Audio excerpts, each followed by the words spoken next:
इस वीडियो को शेयर करते रहें। ठीक है, और जो जो भी जुड़े एक बार नीचे लिख दीजिए, कोई भी अपना नाम वगैरह, ताकि पता लग जाए, तो फिर हम अपनी चर्चा शुरू करते हैं। आप पहले वीडियो वगैरह को शेयर करते रहिए, क्योंकि ये चीज़ें बहुत ज़रूरी होती हैं। जितना इसमें लाइक होगा या वीडियो पे कमेंट्स आएंगे, वो उसकी उतनी रीच बढ़ जाती है। और यही जो सच बोलने वालों की थोड़ी सी यही कमज़ोरी हो जाती है कि हम लोग संगठित नहीं होते हैं, तो हमारी रीच नहीं होती है। तो इस वजह से जो हमारी विरोधी ताकतें हैं, तो वो ज़्यादा प्रबल हैं हर तरीके से। धन बल है उनके पास, प्रचार का बल है उनके पास, है ना, सोशल मीडिया का बल है उनके पास, हर एक चीज़ उनके पास है। जी। ओम। पूनम जी, सुमन जी, कोमल, सभी को ओम। तो अपनी चर्चा शुरू करते हैं। आप लोग अपना सोशल मीडिया पे स्टेटस वगैरह पे इसको शेयर कर देना, तो हम अपनी चर्चा शुरू करते हैं। तो सबसे पहले तो दो तीन चीज़ें जो मैं आप लोगों से पूछना चाहता हूँ, और कुछ दिनों से पूछ भी रहे हैं, कि एक व्यवस्था होती है। हम चीज़ों को बहुत शॉर्ट में भी बात करेंगे, क्योंकि आज तत्काल से ऐसे प्लानिंग बना कि हमें लाइव करना है, क्योंकि चीज़ें बहुत गंभीर हो गई थी इसलिए। उसके बाद हम धीरे धीरे अभी कोशिश करेंगे कि रोज़ कम से कम सप्ताह में एक बार तो इस विषय पर आया जाए, और जैसे जैसे परिस्थितियाँ बदलेंगी हम उसको और भी ज़्यादा बढ़ाएंगे, अपना लाइव वगैरह को बढ़ाएंगे। तो सबसे पहले मैं आप लोगों से एक चीज़ जानना चाहता हूँ, कि जो भी व्यवस्था होती है, जो भी व्यवस्था है, चाहे परिवार की है, चाहे समाज की है, चाहे देश की है, चाहे विश्व की है, तो उस व्यवस्था को चलाने के लिए क्या हम किसी भी ऐसे बिजनेसमैन पर भरोसा कर सकते हैं जिसके पास बहुत ज़्यादा धन बल है और प्रचार बल जिसके पास ज़्यादा है? क्या उसके ऊपर हम ऐसा आंख बंद करके भरोसा कर सकते हैं? क्या उसको हमारी इतनी चिंता है कि हमारे लिए, हमारे कल्याण के लिए, हमारे स्वास्थ्य के लिए, हमारी हेल्थ के लिए वो कोई मरा जा रहा है? एक बिजनेसमैन कोई भी होता है, वो केवल अपना स्वार्थ पूर्ति करता है, स्वार्थ के अलावा उसको कुछ नहीं दिखता है। एक जो हमारे पूर्वज हैं, हमारे संत ऋषि महात्मा लोग हैं, या जो हमारी प्राचीन जो परंपरा रही है, वो अपना हिस्सा काट करके भी दूसरे को देने की रही है। उसको हम संस्कृति कहते हैं, कि मेरे खाने से पहले कि मुझे भोजन मिले ना मिले, लेकिन सामने वाले को जरूर मिले। ये हमारी संस्कृति थी। और मैं अपनी चीज़ें खाऊं, जो मेरे पास है वो मैं अपनी चीज़ें खा लूं, जो आपके पास है वो अपना खाओ आप। ये प्रकृति है, ये स्वाभाविक प्रकृति है। इस प्रकृति में थोड़ा संशोधन कर देते हैं तो वो संस्कृति बन जाती है, कि आप भी खा सको उसकी मैं चिंता करूं, मैं खा सकूं उसकी आप चिंता करें, तो मैं खा सकूं उसकी आप चिंता करें, आप खा सके उसकी मैं चिंता करूं। तो ये क्या होता है? ये संस्कृति होती है। एक होती है विकृति, आपको भले मिले ना मिले लेकिन मुझे मिलना चाहिए, आपका पेट भरे ना भरे लेकिन मुझे अपनी मनपसंद की चीज़ें मिलनी चाहिए। तो ये होते विकृति। तो आज का जो समय चल रहा है, ये विकृतियों का समय चल रहा है। 4-5 साल पहले 2020 में जब कोरोना महामारी, तथाकथित महामारी जब आई थी, तो आप लोगों को याद करना चाहिए कितनी बुरी हालत हुई थी।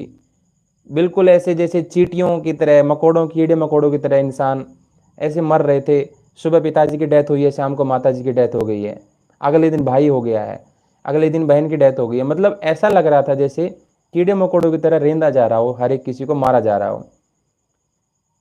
सबका नज़रिया बस इतना ही था कि महामारी फैली हुई है, जबकि सच्चाई जो है ना बहुत अलग होती है। जो दिखाया जाता है, जो दिख जाता है, उस सच्चाई उससे बिल्कुल अलग होती है। जैसे कि मैंने आपसे व्यवस्था की बात करी, कि व्यवस्था कौन चला सकता है सही से, किसके ऊपर भरोसा किया जाए? क्या जिसके पास पैसा है और उसने अपने उस पैसे के बल पे, प्रचार के बल पे, अगर अपनी उसने इमेज अच्छी बना ली है मीडिया में या किसी भी माध्यम से, तो क्या हम उसके अनुसार जीवन जीना शुरू कर सकते हैं? हम नहीं कर सकते ऐसा। हमें सही चीज़ों की तरफ ही जाना पड़ेगा अल्टीमेटली। जो सही तरीके हैं जीवन यापन करने के लिए, उन्हीं पर हमें जाना पड़ेगा। व्यवस्था, हम किसी भी ऐसे व्यक्ति पर भरोसा नहीं कर सकते जिसका उसमें अपना स्वार्थ छुपा हुआ हो। तो अगर बात करें, हम अभी धीरे धीरे जुड़ रहे हैं तो हम विषय को शुरू करते हैं। अपना शेयर करते रहिए इस वीडियो को अपने अकाउंट्स वगैरह पे, ग्रुप वगैरह में जो भी आपके बने हुए हैं। तो हम अपनी बात को शुरू करते हैं, कि हमने काफ़ी समय से कहा है कि जो भी हमारा ये एजुकेशन सिस्टम है, जो बचपन से हम पढ़ते आ रहे हैं, उसने पूरा एक तैयारी की है, एक कोशिश की है, वो है हमारा सवाल पूछने की जो प्रवृत्ति है, जो क्वेश्चन करने की जो प्रवृत्ति है, इसको नष्ट कर दिया है। और इसका दुष्परिणाम क्या हुआ कि हमें लॉकडाउन जैसी चीज़ें झेलनी पड़ती हैं, हम प्रश्न नहीं पूछते हैं। हमें वैक्सीनेशन जैसी चीज़ें झेलनी पड़ती हैं, हम प्रश्न नहीं पूछते हैं कि इस वैक्सीन में है क्या, है ना, हम नहीं पूछते हैं। एक था 1857 की क्रांति में, क्या हुआ, बस वही तो कारतूस ही तो था। एक ने कहा सूअर की चर्बी लगी हुई, एक गाय की लगी हुई है, उसी पे आंदोलन हो गया। इतना बड़ा जो ना बखेड़ा खड़ा हो गया। मंगल पांडे को इतना क्रोध चढ़ा, इतना आवेश आया कि गाय हमारी माता है और उसकी जो है ना जो चर्बी है उसमें कारतूसों में इस्तेमाल की जा रही है, उसको हम अपने मुंह से खोल रहे हैं। उसी पे क्रांति हो गई। लेकिन किसी ने नहीं जाना इस वैक्सीन में लगा क्या हुआ है ना, किसी ने जानने की कोशिश नहीं करी, क्योंकि हमारे सवाल पूछने की प्रवृत्ति नहीं रही है। हमारा माइंडसेट उस तरीके से डेवलप किया गया है, मैं बेकार की चीज़ें पढ़ाई गई, बेकार की चीज़ें समझाई गई ताकि हम प्रश्न ही ना पूछें। किसी ने पूछा नहीं मास्क से कोरोना रुकेगा कि नहीं रुकेगा, कोरोना का जो वायरस है उसका साइज कितना है, और मास्क के भीतर जो छेद होते हैं जिसमें हम सांस जाती है उसका साइज कितना है, किसी ने जानने की कोशिश नहीं करी।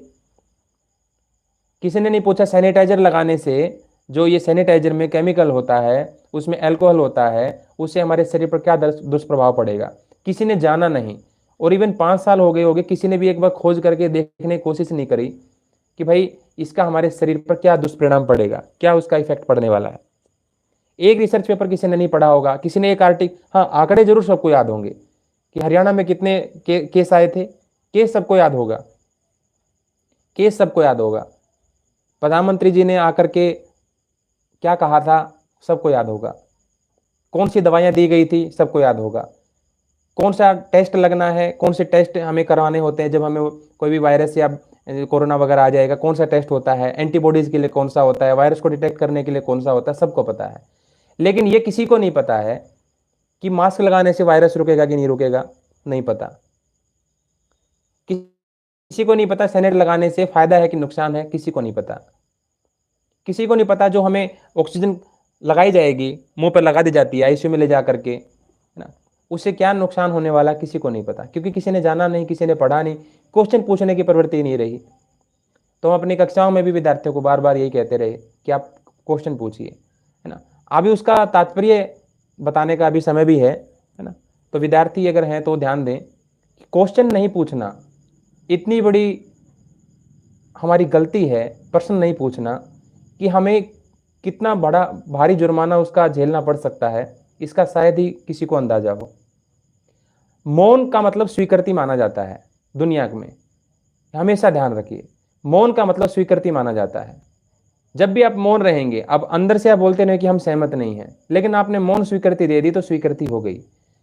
क्यों स्वीकृति हो गई? क्योंकि इसका मतलब ये पता लग गया सामने वाले को कि आप अगर बोल नहीं पा रहे, इसका मतलब आप विरोध भी नहीं करेंगे। अगर आप बोल तक नहीं पा रहे तो आप विरोध भी नहीं कर पाएंगे जब कोई आपके साथ कोई गलत काम होगा। तो ये इसका प्रमाण है कि आप बोल नहीं रहे हैं सामान्य स्थितियों में, तो आप विशेष परिस्थिति में भी नहीं बोलेंगे।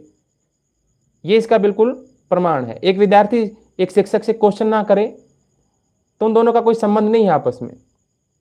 एक बच्चा अपने पिता से क्वेश्चन ना करे तो संबंध नहीं रहेगा, ज़्यादा दिन तक नष्ट हो जाएगा संबंध। कभी भी आप जीवन में आजमा के देख लीजिए, अगर कोई बड़े बुजुर्ग यहाँ पर इसमें बड़े जो अनुभवी लोग हैं वो अगर जुड़े होंगे तो उनको पता है कभी भी ये चीज़ें नहीं रह सकती। संबंध हमेशा प्रश्नों से बनता है, जिज्ञासाओं से बनता है। प्रश्न का मतलब जिज्ञासा, जानने की इच्छा। यही है हमारी ज्ञान परंपरा, और ज्ञान परंपरा का मूल होता है प्रश्न पूछना, खोजना, जिज्ञासा करना। अगर वही नहीं रहा तो जिसको हम कहते हैं सनातन, सनातन सनातन प्रश्नों से खड़ा हुआ है। जीवन के संबंधित, जगत के संबंधित सारे प्रश्नों का समाधान ही सनातन है। सनातन कुछ और नहीं है, सनातन किताबें नहीं है, सनातन जीवन, जगत और इस पूरी प्रकृति के जो शंकाएं हैं, जो जिज्ञासा है, उनका समाधान सनातन है। लेकिन हम जानते नहीं, हम प्रश्नों को हम केवल झंडा उठाने के लिए रह गए हैं सनातन का। बाकी ये किसी को कुछ नहीं पता, प्रश्न पूछने से सनातन जिंदा रहता है। अब उन्होंने अपना ही सिलेबस बनाया है, अपने ही प्रश्न पूछवाए जा रहे हैं, जो मूल प्रश्न है उनकी तरफ कोई ध्यान नहीं दे रहा। तो कोरोना के समय पर भी यही हुआ था कि जो ऊपर से आ गया, हमें श्रद्धा करना सिखाया गया है। अपने बड़े बुजुर्गों से श्रद्धा हटा दी गई, हमारी योग से श्रद्धा हट गई, हमारी श्रद्धा आयुर्वेद से हट गई। अपने दादा से हम उतना प्रेम नहीं करते हैं, अपने माता पिता से उतना प्रेम नहीं करते हैं, अपने भाई बहन से प्रेम नहीं करते हैं, लेकिन एक कोई नेता कह देगा तो उसके लिए हम जान देने के लिए तैयार हो जाते हैं। और उस क्रेडिबिलिटी का, उस पर्सनैलिटी का फायदा क्या होता है? उसका फायदा एमएनसीज उठाती हैं। वो केवल नेताओं को ही हैक करती हैं, सेलिब्रिटीज को ही हैक करती हैं, उन्हीं को कंट्रोल करती हैं, क्योंकि अगर उनको कंट्रोल कर लिया, उनसे जुड़े हुए जितने फॉलोवर्स है सब कंट्रोल हो गए। किसी भी सेना का एक सेनापति अगर आपने अपने कंट्रोल में कर लिया, उसको अगर आपने नतमस्तक करवा लिया, उसको अगर कैद में कर लिया, तो पूरी सेना, भले 1 लाख लोग हैं सेना में, लेकिन उस सेना का सेनापति अकेला ही तो होता है। अगर वो नियंत्रण में आ गया तो 1 लाख की सेना को अपने हथियार त्यागने पड़ते हैं। भारत पाकिस्तान के युद्ध में सबको पता है। तो ऐसा ही होता है कि सस्ते सेलिब्रिटीज तैयार किए जाते हैं, सस्ते जो है ना इन्फ्लुएंसर, सोशल मीडिया इन्फ्लुएंसर तैयार क्यों किए गए हैं? ये इनको आपको समझना पड़ेगा कि तैयार इसलिए किए गए हैं ताकि आप इनसे कनेक्ट हो जाएं, है ना। अब 10,000 लोग हैं, 10,000 में से कोई एक नेता बन गया तो उस एक नेता को कंट्रोल करना आसान है। वो बाकी 10,000 को अपने आप कंट्रोल कर लेगा, क्योंकि वो उसकी जिम्मेदारी है चुनाव के समय पे कैसे भी करके वो उसको मैनिपुलेट करे और अपने कंट्रोल में ले आए चीज़ों को। फिर हमें केवल एक को कंट्रोल करना पड़ेगा। हमने एक को किया, सब हो गए अपने आप। घर का एक मुखिया अगर कंट्रोल में आ जाए तो सारे लोग कंट्रोल में आ जाते हैं। घर में कोई बच्चा बीमार हो जाए तो सारे बीमार हैं वो। घर में एक कोई खुशी आ जाए तो सबको ही खुशी होती है। एक से एक का जो महत्व है ना, वो बहुत बड़ा महत्व है। वंदना पाटिल जी, संतोष जी, आप लोग इसको शेयर करते रहें, है ना, बहुत ज़रूरी है। क्योंकि जितने भी ये सोशल मीडिया पे जो सही बातें कहनी है, सही जानकारी जो देनी है, वो एल्गोरिदम का ही बड़ा चक्कर होता है। जितना इस पर कमेंट्स आते हैं, लाइक्स आते हैं, तो उतना इस किसी भी वीडियो की रीच बढ़ जाती है। अगर आपको लगता है कि भाई महत्वपूर्ण चर्चा है, हम जिस विषय पर बात करने वाले हैं, तो उसकी रीच बढ़ानी बहुत ज़रूरी है। नहीं तो हाँ, ये बातें हम तक ही सीमित रह जाएंगी और दूसरों तक पहुँचेंगी नहीं, है ना। और दूसरों तक नहीं पहुँचेंगी तो हमारा कोई फ़ायदा नहीं है, क्योंकि हम भारत के लोग हैं। हमारा इसमें कोई ना तो हिडन है, ना कोई फ्रंट में कोई ऐसा एजेंडा है कि हमें कुछ किसी से लाभ चाहिए, ना हिडन में कुछ ऐसा एजेंडा है। सीधी सात्विक बात यह है कि हमारे भारत के लोग इस जंजाल से, इस दुष्चक्र से बचे रहने चाहिए। और हमारा भारतीय होने के नाते कर्तव्य है कि पहले तो हम अपने आप को बचाएं, अपने परिवार को बचाएं, अपने समाज को बचाएं, अपने देश को, और अगर हमारा सामर्थ्य बहुत ज़्यादा हो तो विश्व को। नहीं तो कम से कम अपने देश तक तो सीमित रहें। दूसरे देश वाले लोग अपने देशों को बचाएं। तो क्या होता है कि इन्फ्लुएंसर तैयार किए गए हैं, सोशल मीडिया के सस्ते फॉलोवर तैयार किए गए, सस्ते इन्फ्लुएंसर तैयार किए ताकि वो लोगों को अपने साथ जोड़ें, व्यर्थ की वीडियोज बना करके, चाहे वो व्लॉग बनाएं, चाहे वो कोई भी बकवासबाजी करे, कुछ भी करें, बस वो अपने साथ फॉलोवर्स को जोड़ लें। इससे क्या होता है, डाटा का पता लगता है कि इसके साथ इतने व्यक्ति जुड़े हुए हैं। एक कोई बहुत बढ़िया, बहुत बड़े, बढ़िया तो नहीं, बहुत बड़े, बहुत दुष्ट, एक यूट्यूब के बहुत बड़े, जिसको हम टॉप 5 में कहते हैं, वो गाली गलौज से अपनी प्रसिद्धि प्राप्त करते हैं और उनके साथ करोड़ों लोग जुड़े हुए हैं। तो उससे क्या होता है, उससे पता लगता है समाज हमारा कैसा है। तो ऐसे समाज को कंट्रोल करना कितना आसान है। डाटा मिल गए आपके पास। आधुनिक समय में जो सबसे इंपॉर्टेंट चीज़ है ना, वो आपका डाटा है, ध्यान रखिए। और वो आपका डाटा, आप क्या चीज़ पसंद करते हैं, क्या चीज़ नापसंद करते हैं, क्या लाइक, क्या डिसलाइक, क्या कमेंट करते हैं, हर एक चीज़ रिकॉर्ड हो रही है। और वो जो रिकॉर्ड हो रही है वो बहुत ही इंपॉर्टेंट डाटा है आपका। आप बोलेंगे मेरी मन, अब मैं आपसे पूछता हूं, मेरे को, किसी भी व्यक्ति को आपका पता लग जाए वो खाने में क्या पसंद है, आपको खाने में क्या पसंद है, आपने बता दिया उसको। उसने आपसे पूछा आपको पहनने में क्या पसंद है, क्या कपड़े आपको पहनना पसंद है, आपने बता दिया उसको। किस समय आप सोते हो, किस समय आप जागते हो, कौन सा मोबाइल यूज करते हो, कहाँ कहाँ घूमने जाते हो, कौन कौन आपके मित्र हैं, किन से आपकी शत्रुता है। अगर मैं ये छोटी छोटी बातें भी, बेसिक सी बातें हैं, कुछ नई इन्फॉर्मेशन तो इसमें नहीं है, अगर ये बेसिक सी बातें एक इंसान को आपके बारे में पता लग जाए, आप क्या मानते हो, आपके पास कितना पैसा है ये पता लग जाए, कितना आपके ऊपर कर्ज है, ये छोटी छोटी बातें अगर किसी को पता लग जाए तो कितना आसान है आपको गुलाम करना, कितना आसान है। आप इसको बोलते हैं ना कि उसकी रग पकड़ ली है, देसी भाषा में इसको बोलते हैं उसकी नस पकड़ ली, उसकी रग पकड़ ली है।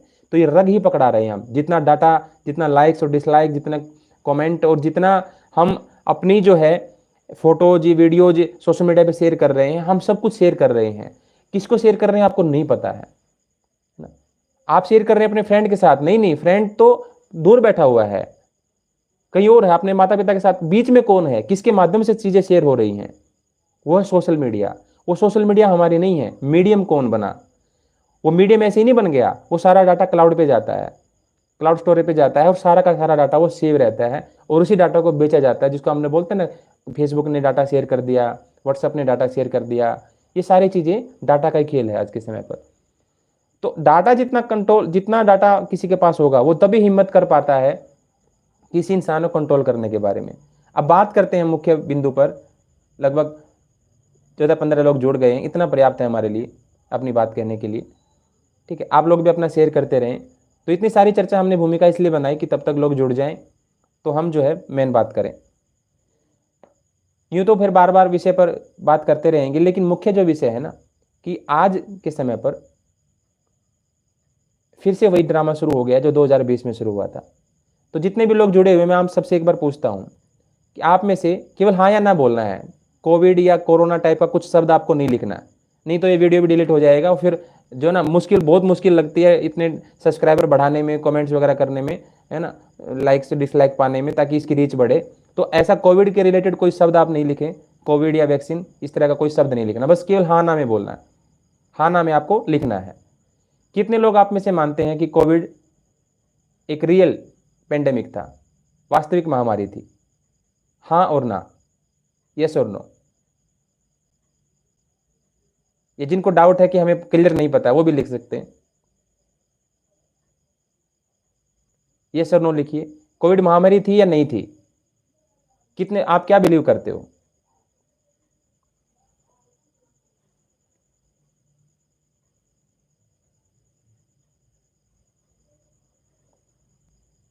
ठीक है, कोमल, केशव, पूनम जी, अरना, स्टेशन, नो।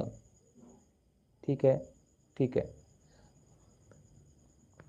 चलिए, संतोष जी नो। ठीक है, तो इसका मतलब सब एक जैसे विचार वाले लोग जुड़े हुए हैं, तो हमें ज़्यादा मेहनत नहीं करनी पड़ेगी, अपनी बात को हम जो है ना बहुत संक्षेप में भी कर सकते हैं। आप लोग पहले से जुड़े हुए हैं, इस बात को समझते हैं। तो क्या है ना, अभी 20 तारीख को, 20 मई को इंटरनेशनल वर्ल्ड पेंडेमिक ट्रीटी, है ना, जो पेंडेमिक बोला गया महामारी को, हालांकि महामारी नहीं थी, लेकिन महामारी की डेफिनेशन ही जब बदल ली जाए तो फिर महामारी होगी।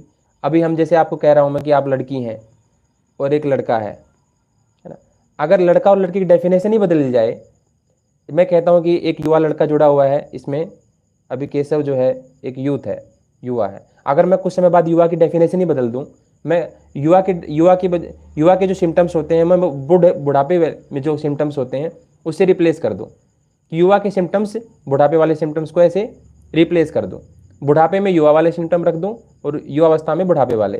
तो आज आपको बूढ़ा कहना पड़ेगा मुझे कि आप बूढ़े हैं। क्यों बूढ़े हैं, फिर हम आपको बताएंगे कि आपकी एज 25 वर्ष है, आपके भीतर एनर्जी है, हाँ जी ऐसी है, तो फिर आप बूढ़े हैं। बोले कि अच्छा इसको बूढ़ा बोलते हैं, हाँ आपको मानना पड़ेगा। ऐसे ही पेंडेमिक की जब डेफिनेशन 2009 में चेंज करी गई, ये एक बहुत बड़ा प्रोजेक्ट है। तो उसके बाद पेंडेमिक की परिभाषा बिल्कुल अलग थी, उसके बाद परिभाषा बिल्कुल बदल दी गई और 2020 में जब पेंडेमिक आया या को लाया गया, तो उस समय पर उसी डेफिनेशन के आधार पर सब चीज़ें चेक करी गई, सब चीज़ों को देखा गया कि भाई पेंडेमिक होता क्या है। इंटरनेशनल वर्ल्ड पेंडेमिक ट्रीटी 2025 मई को साइन कर दी गई और उसमें भारत ने भी सिग्नेचर कर दिया। 124 देशों ने उसमें सहमति जताई और लगभग 10 से 14 देश जो थे वो उसमें शामिल नहीं हुए, लेकिन जितने भी वहाँ पर शामिल थे सब के सब A to Z सभी देशों ने उसके ऊपर सिग्नेचर किया। उसका दुष्परिणाम क्या होगा? उसका दुष्परिणाम तो जो होगा अभी समय आते ही आपको पता लगेगा, हमें भी पता लगेगा, आपको भी पता लगेगा। लेकिन 2020 में क्या हुआ था उसको याद करिए, उससे भयानक ही होने वाला है। हम चाह रहे थे अपना इलाज करना, हम कोविड में, मान लो किसी को कोविड इन्फेक्शन हो गया, कोई भी हो गया, तो आप चाह रहे थे अपना आयुर्वेदिक तरीके से इलाज करना। हालांकि जिनको इन्फेक्शन नहीं हुआ था उनको एसिम्टोमेटिक रख दिया। आप बीमार जरूर हैं, ये अद्भुत चीज़ है। अगर या तो आप कोविड के पेशेंट हैं, सिम्टोमेटिक हैं, या फिर अगर आपको हो सकता है कोविड तो आपको हुआ लेकिन सिम्टम नहीं आए हैं, तो एसिम्टोमेटिक, और सबने मान लिया कि सिम्टम आए हैं तो भी बीमार है, सिम्टम नहीं आए तो भी बीमार है, फिर बचा कौन स्वस्थ? स्वस्थ किसको बोला जाए जब दोनों ही लोग बीमार हो गए? इस बात पर राजी कर लिया गया।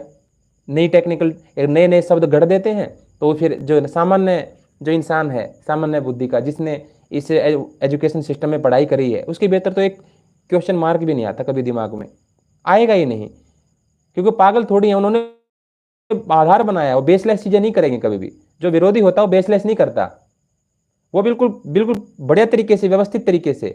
ये एक बहुत ही बड़ा व्यवस्थित झूठ था।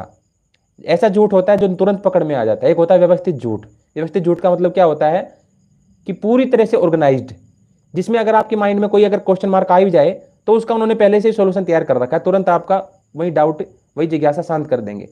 फिर आपके मन में थोड़ा सा इधर मास्क के बारे में कुछ आने लग जाए तो पहले ही डाउन कर देंगे। आपके मन में हो सकता है ये आ जाए कि मेरे को तो कोविड है ही नहीं, तो मैं वैक्सीन क्यों लगाऊं, तो उससे पहले ही वो आपको सोल्यूशन दे देंगे कि नहीं लगवानी है। आपको नहीं है तो हो सकता है आपके थ्रू दूसरों को ना पहुंच जाए, इमोशनल ड्रामा करेंगे, साम दाम दंड भेद करके कन्विंस कर लेते हैं कि आपको भी वो चीज़ करनी पड़ेगी, भले आपको सिम्टम आए हों ना आए हों कोई बात नहीं, वैक्सीन आपको भी लगानी जरूरी है, ताकि जो है दूसरे को ना फॉरवर्ड हो। तो दूसरे लोग फिर आपके ऊपर मोरल प्रेशर डालते हैं कि भाई हमारी सुरक्षा के लिए तुम्हें लगानी जरूरी है, मैं खुद बीमार नहीं हूं, है ना। अब कौन चाहेगा कि मेरे ऊपर बार बार ब्लेम लगे कि तुम्हारी वजह से हमें कोविड हो गया, तुम्हारी वजह से हो गया, कोई नहीं चाहेगा। तो भारत के लोगों की एक खासियत होती है, वो श्रद्धा बड़ी कर लेते हैं, जल्दी से विश्वास कर लेते हैं। और भारत में ये ड्रामा चलता है, यूएस में नहीं चला ये ड्रामा कि तुम्हें लगवानी जरूरी है, उसको लगवानी जरूरी है। वहां अलग तरीके से खेल किया गया, अमेरिका में अलग तरीके से किया गया, ऑस्ट्रेलिया में अलग तरीके से, कनाडा में अलग, जापान में अलग। सब देशों का डाटा सोशल मीडिया पे है कि लोगों के सोचने का पैटर्न क्या है। भारत के लोग इमोशनल हैं, सारा डाटा सब कुछ पता है, जिनके पास भी जाना है उनके पास गया हुआ है, तो उनको हर एक देश के लिए अलग तरीके से डील करने की उनके पास जो है ना एक तरीके भी हैं, बहुत सारे तरीके हैं। जिनके पास पैसा है उनके पास सब कुछ है, वो एक ही मिनट में अपने आप को मसीहा साबित कर सकते हैं, मसीहा सब तरह से। एक संस्था को दान करेंगे, अगर वो कल को एक बिल गेट्स आपको एक गौशाला को दान कर दे तो सब लोग जो है ना बिल गेट्स का झंडा उठा लेंगे। उनको पता है ना आपको कैसे कंट्रोल करना, आपकी नस कौन सी है, उसको दबाना कैसे है। वो एक बार कह देगा वंदे मातरम भारत माता की जय, आप मानने लग जाओगे कि भाई ये तो भारत को बड़ा प्यार करता है। यही तो होता है तरीका। जिनके पास पैसा है उनको पास इमेज चमकाने के लिए हजार तरीके होते हैं, इसलिए हम उनके ऊपर डाउट ही नहीं कर पाते, क्योंकि लगता है ये तो भाई गौशाला में दान करता है हर साल, ये तो भारत में जो है ना इतने सारे अनाथालय को जो है ना डोनेशन देता है ना, ये कैसे खराब हो सकता है। उसके लिए क्या है, वो जो पैसा उसने डोनेशन दिया है वो तो उसका प्रचार का एक नया तरीका है, अपनी इमेज चमकाने का नया तरीका है। वो 1000-2000 करोड़ रुपए दे भी देगा तो उसको कौन सा फर्क पड़ने वाला है। समुद्र में से अगर 2 गिलास पानी निकाल भी लोगे तो कौन सा फर्क पड़ेगा, लेकिन उसकी इमेज तो बढ़िया चमक जाएगी ना, हमारी नज़रों में तो वो बड़ा ऊंचा हो जाएगा ना। तो इसी इमेज का इस्तेमाल करके हमें कंट्रोल किया जा रहा है। ये सोशल मीडिया के तथाकथित जो इन्फ्लुएंसर हैं, है ना, नाम नहीं लेना चाहता, लेकिन विवेक बिंद्रा है या बहुत सारे हैं जो अपने आप को बहुत बड़ा मानते हैं, इन्होंने भी फर्जी वीडियो दिखा अगर कोरोना के पे कितना डरावनी चीजें, फिल्मों के वीडियो चलाए गए थे, है ना, फिल्मों के वीडियो चला चला करके जो हॉलीवुड मूवीज हैं उनके क्लिप काट काट करके दिखाया गया कि कितनी भयानक स्थिति है सिंगापुर में, कितनी भयानक स्थिति है चाइना में, कोई बेस नहीं, बेसलेस चीजें, और सबने मान लिया।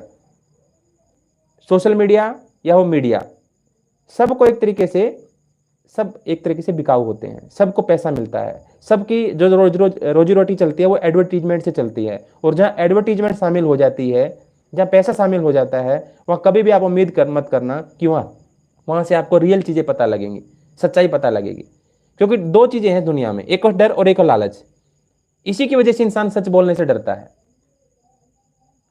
एक तो डर खुद का, जान का, या अपने परिवार का, अपनों का डर कि उनके साथ क्या होगा अगर मेरे को कुछ हो गया तो, इस डर में वो चुप रह जाता है।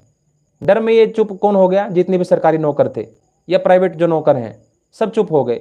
इनको सबको पता था, है ना, जो पढ़े लिखे लोग हैं, अनपढ़ों को तो उनको भी नहीं पता, जिन्होंने ऐसे डिग्री लेकर के डॉक्टर बन गए उनको तो फिर भी नहीं पता है, वो तो है ही मूर्ख। लेकिन जिनके पास नॉलेज है वो क्यों चुप हो गए, भाई उन्होंने पढ़ाई में पैसा लगाया हुआ था, करोड़ों रुपए लग गए उनके एमबीबीएस करने में, अब वो तुम्हें सच्चाई बताने लग जाएंगे, उनका तो रोजगार छिन जाएगा। उन्होंने अपने खेत जमीन बेच करके पढ़ाई करी है, वो तुम्हें अगर ये कहें कि तुम्हें हेल्थ टिप्स अगर वो देने लग जाएं तो वे तो महामूर्ख है, अपने पैर पे कुल्हाड़ी मार रहे हैं, कर्ज लेकर के पढ़ाई करा। इसलिए शिक्षा मुफ्त होनी चाहिए ताकि तुम वसूलने ना लग जाओ, तुम तो ब्याज समेत वसूलोगे ना समाज से। तुम्हें किससे प्रेम है, किसी से प्रेम थोड़ी है तुम्हें तो अपने पिताजी दिख रहा था ना, तुम्हारे पिताजी कैसे हाथ जोड़ जोड़ करके दूसरों से पैसा लेकर के आए, तुम्हारी शिक्षा के लिए दिया था, तो तुम्हारा भी फर्ज बनता है कि अपने पिता के लिए तुम वापस उस कर्ज को चुकाओ। ये होता ही है। तो कुछ अलग अलग तरीके से सबको मैनेज किया गया। तो किसी सरकारी नौकर ने, नौकरी होते हैं जितने एम्प्लॉय होते हैं, किसी प्राइवेट नौकरी करने वाले ने इतनी हिम्मत नहीं करी कि जो हो रहा है ये गलत हो रहा है। क्यों? नौकरी छीनने का डर। लॉकडाउन लग रहा है तो वर्क फ्रॉम होम कर लेंगे, कोई बात नहीं। मास्क लगाना तो लगा लेंगे, कोई बात नहीं, नौकरी तो नहीं जाएगी ना। वैक्सीन लगवाना लगवा लेंगे, कौन सी बड़ी बात है, सब लगवा रहे तो हम भी लगवा लेंगे। इतनी दुनिया थोड़ी गलत हो सकती है। सरकार कह रही है, सरकार थोड़ी गलत हो सकती है, हमारे साथ गलत थोड़ी करेगी। ऐसे इमोशनल चीजें लेकर के आ जाते हैं बीच में, जबकि ये नहीं सोचते भाई साइंस इमोशन से नहीं चलती है। वो वैक्सीन जब लग रही है बॉडी में तो वो इमोशन नहीं देखेगी, तुम्हें अच्छा बुरा नहीं देखती है कि तुम तो बड़े अच्छे सात्विक व्यक्ति हो, तुम्हारी मजबूरी थी, तुम्हें लगवाना पड़ा, इसलिए तुम्हें साइड इफेक्ट नहीं देती हूं। वो तुम्हारी मजबूरी देखेगी क्या? उसको तो खत्म करना तो करेंगे। अब देखो 4 साल के, 4 साल छोड़ो, 4 दिन के बच्चे को कार्डियक अरेस्ट आया, 4 दिन के बच्चे को, सोच सकते हो आप?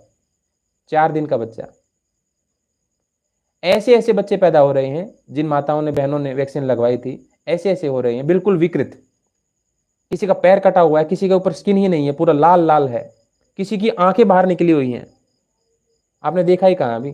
यहाँ तो इंडिया में तो 1-2 डोज लगी थी, बूस्टर डोज, फिर उसने भी ड्रामा हो गया था, बहुत सारी चीज़ें एक्सपोज हो गई थी। कुछ परम पूज्य स्वामी जी ने बखेड़ा खड़ा कर दिया, एक नया कर दिया था कि भाई वैक्सीन जिन्होंने लगवाई है, तो इस चक्कर में चीज़ें थोड़ी डाउन हो गई। नहीं तो अगर आप थोड़ा सा पढ़ करके देखेंगे ना, विदेशों में 3-3, 4-4, 6-6, 10-10 डोज। असल में ये रियली में क्या होने वाला है, रियल में ये हर 6 महीने में एक रिचार्ज होगा आपका, हर 6 महीने में एक रिचार्ज होगा। ये रिचार्ज ही है वैक्सीनेशन, हर 6 महीने में एक डोज लगेगी। ये उस तरफ ले जाने के लिए है। और mRNA वैक्सीन लगेगी। mRNA का मतलब आपके जीन्स को मॉडिफाई करने के लिए, जेनेटिक मॉडिफिकेशन। जैसे खीरा, टमाटर देखा होगा ना आजकल, हाइब्रिड आ रहे हैं, जेनेटिकली मॉडिफाइड। सरसों आ रही है, जेनेटिकली मॉडिफाइड। ऐसे ही आपकी जीन्स को मॉडिफाई करना चाहते हैं इस वैक्सीन के जरिए। और वो एक दिन 2 दिन का काम नहीं है, 1-2 वैक्सीन से होने वाला भी नहीं है। उसके लिए हर 6 महीने में आपको कंटिन्यू, फर्स्ट डोज लगवा ली है, लगवा ली, कभी बताया था कि उसके बाद सेकंड भी लगवानी पड़ेगी? सेकंड लगवा ली है, हाँ, फर्स्ट लगवाई तो दूसरी भी लगवानी पड़ेगी, क्योंकि पहले वाली से इम्यूनिटी नहीं आई, दूसरी से आएगी।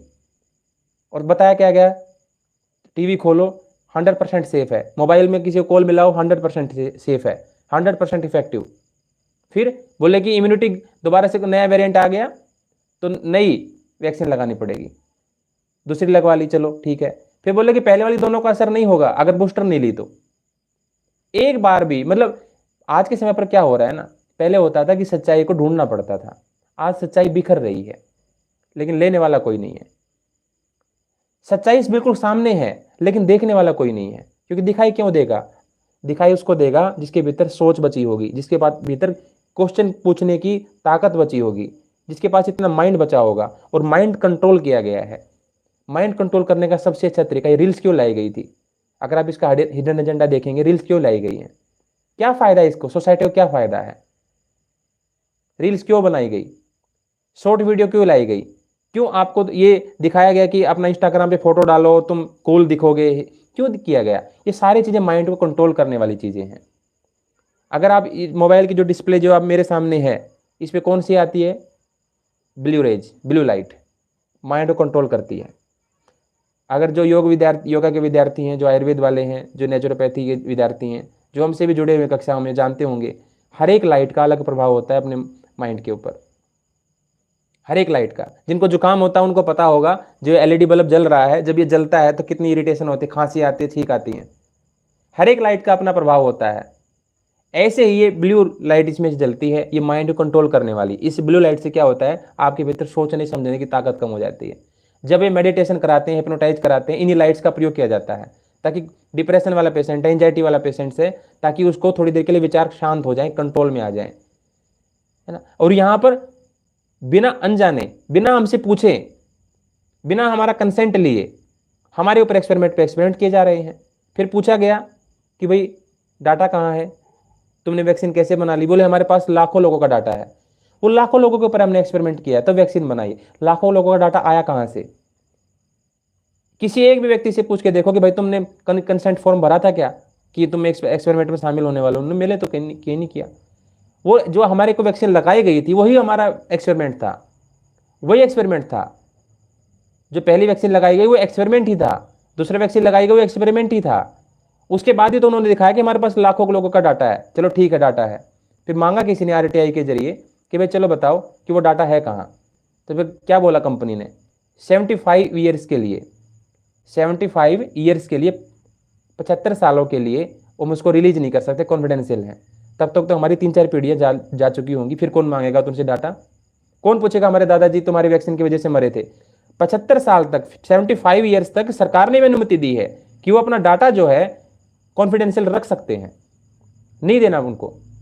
और जब डाटा नहीं देंगे तो हमें कैसे पता लगेगा कि तुमने जिसके ऊपर एक्सपेरिमेंट किया तो उसमें कितने लोगों को फायदा मिला, कितने लोगों को नुकसान हुआ, कितने लोगों को पीरियड्स की प्रॉब्लम हो गई महिलाओं को, कितने लोगों को इनफर्टिलिटी की प्रॉब्लम हो गई, कितने लोगों की आंखें खराब हो गई, कितने लोगों को इम्यूनिटी इतनी सप्रेस हो गई कि जल्दी जल्दी जुकाम खांसी बुखार आ रहा है, कितने लोगों को कार्डियक अरेस्ट की प्रॉब्लम हो गई, कितने को ब्लड कैंसर हो गया, कितनों के बाल झड़ गए,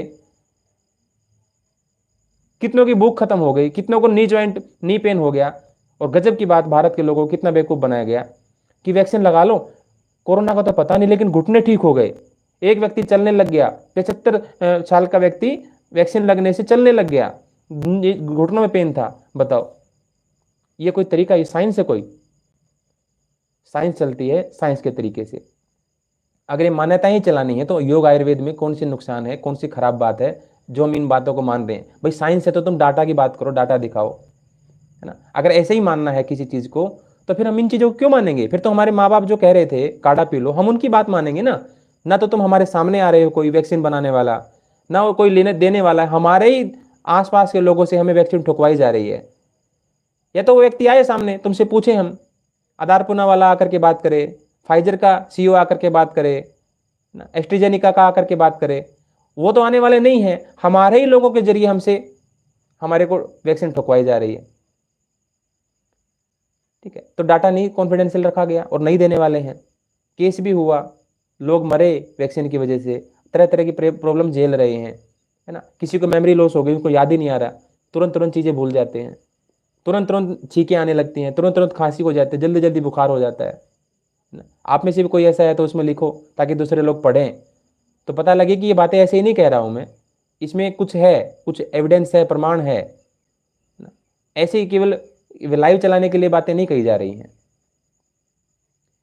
ये बातें इसलिए कही जा रही है कि आपको जागरूक होना पड़ेगा, चीज़ें समझनी पड़ेंगी। जब इंटरनेशनल ट्रीटीज साइन हो गई है कोविड टाइम में, तो ज़बरदस्ती वैक्सीन ठुकवाई गई थी और बोला गया था कंपलसरी है, अगर आप नहीं लोगे तो क्या होगा, आपको नौकरी से निकाल दिया जाएगा, आपके बच्चे स्कूल नहीं जा पाएंगे।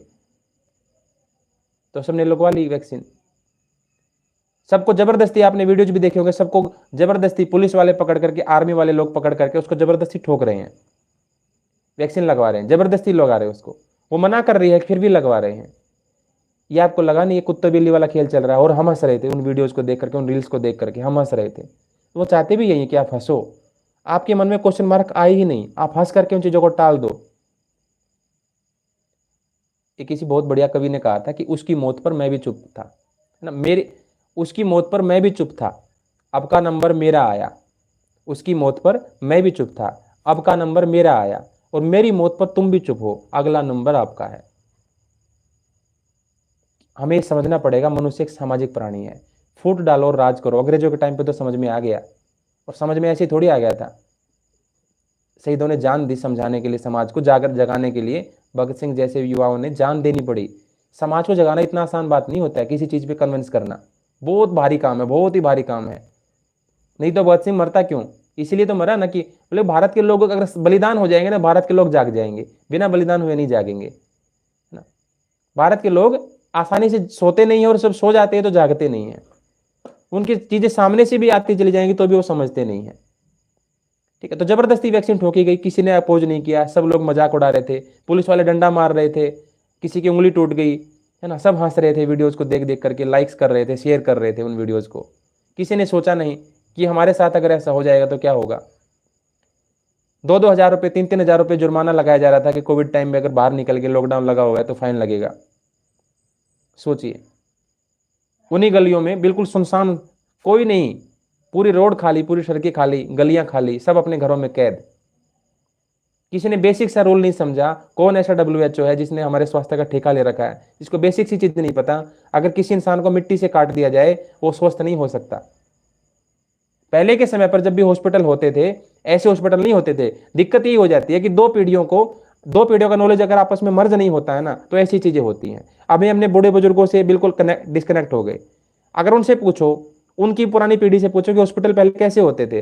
हॉस्पिटल पहले ऐसे होते थे कि ऐसे कमरों में बंद नहीं होते थे बेड।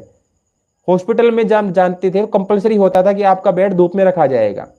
ऐसे एक चार दीवारी में कैद नहीं होता था कि अब वहां एक बढ़िया सफेद चादर बिछी हुई है, ब्लू कलर का बेड लगा हुआ है आपका, है ना, तकत लगा हुआ है, उसके ऊपर लेटोगे, सफेद है, बाकी बड़ी बड़ी मशीनें रखी हैं ताकि तुम्हें लगे उन मशीनों का यूज नहीं होना कुछ, आप बस लेटे ही रहोगे वहां पर, बस दिखाने के लिए तुम्हारे माइंड में कि तुम बहुत बड़ी जगह आ गए हो, तुम्हारे परसेप्शन क्रिएट करने के लिए। पहले ऐसा नहीं होता था। पहले तुम्हारे अगर हॉस्पिटल गए हो तो पहले रूल यही था कि तुम्हें धूप में बेड रखा जाएगा तुम्हारा, तुम्हें धूप में रहना, जब तक धूप है तुम्हें धूप में रहना है। ज्यादा तेज धूप लगने लगे तो छाता वगैरह बनाया जाता था, उस छाते को कर लेना, लेकिन धूप में रहना तुम्हें, क्योंकि बीमारी तुम्हें आई धूप की वजह से ही है, धूप नहीं लेने की वजह से इम्यूनिटी तुम्हारी घटी है।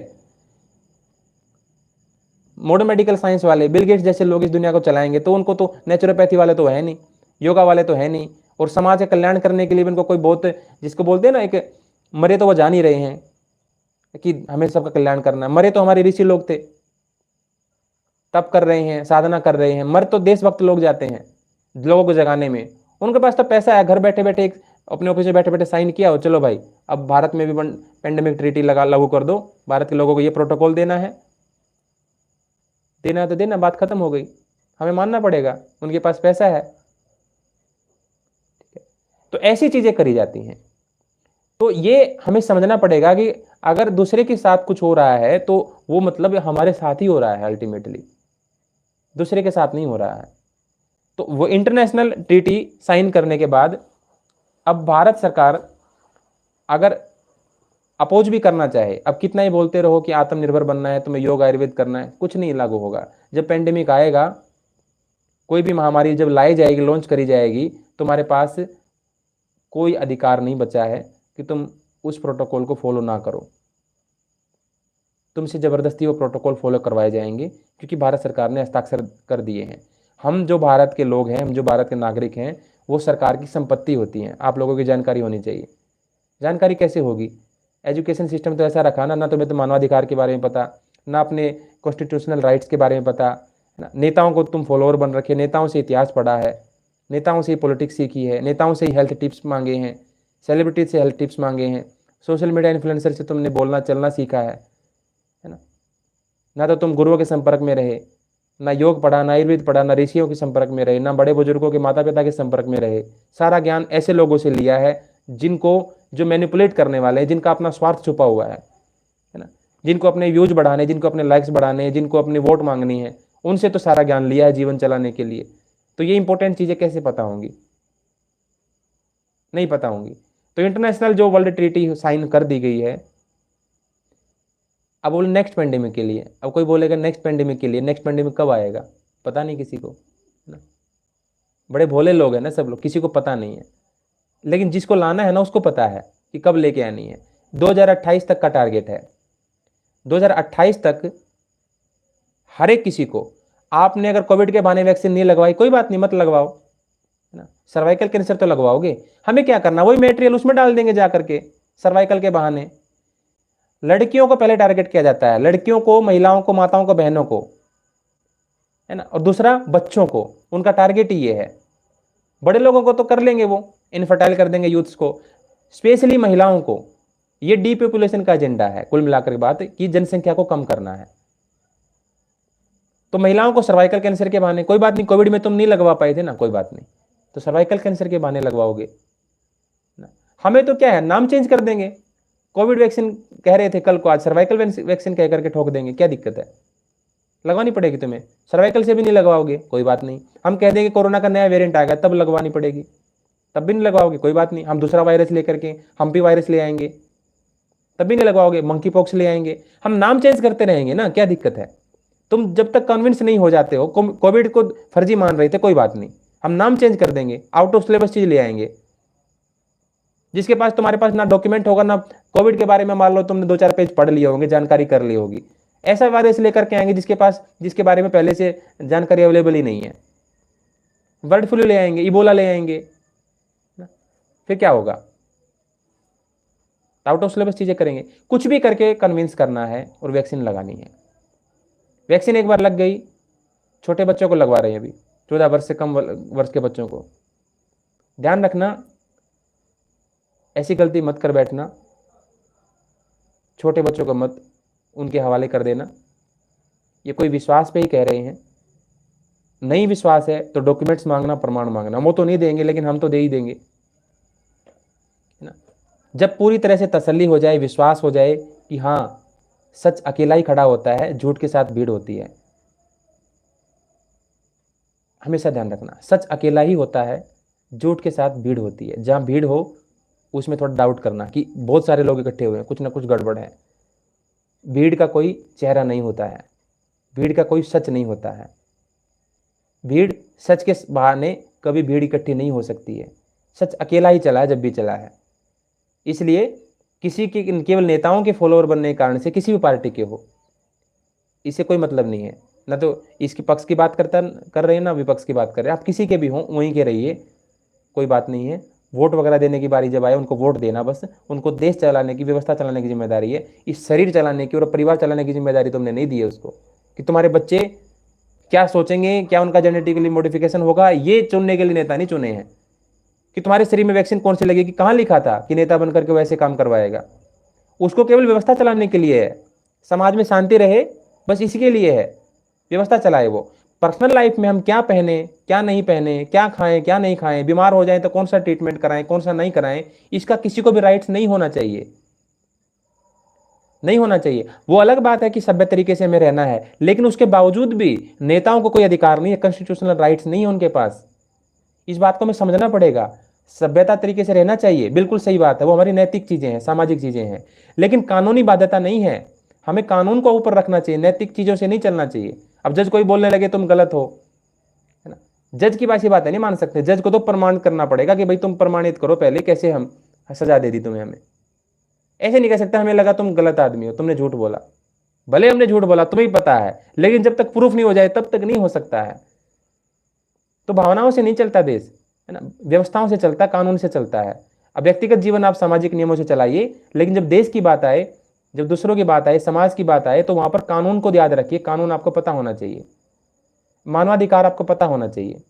और जब भी आप अपने कानून की बात करते हैं, मानवाधिकार की बात करते हैं, तो कितने सारे लोग थे कोविड के टाइम पर भी बोल नहीं पाते थे, पुलिस वाले नहीं बोल पाएंगे। उनको लगता था कि भाई फर्जी, इसको जाने दो, दूसरे को देखेंगे, ये तो बखेड़ा खड़ा कर देगा यहाँ पर।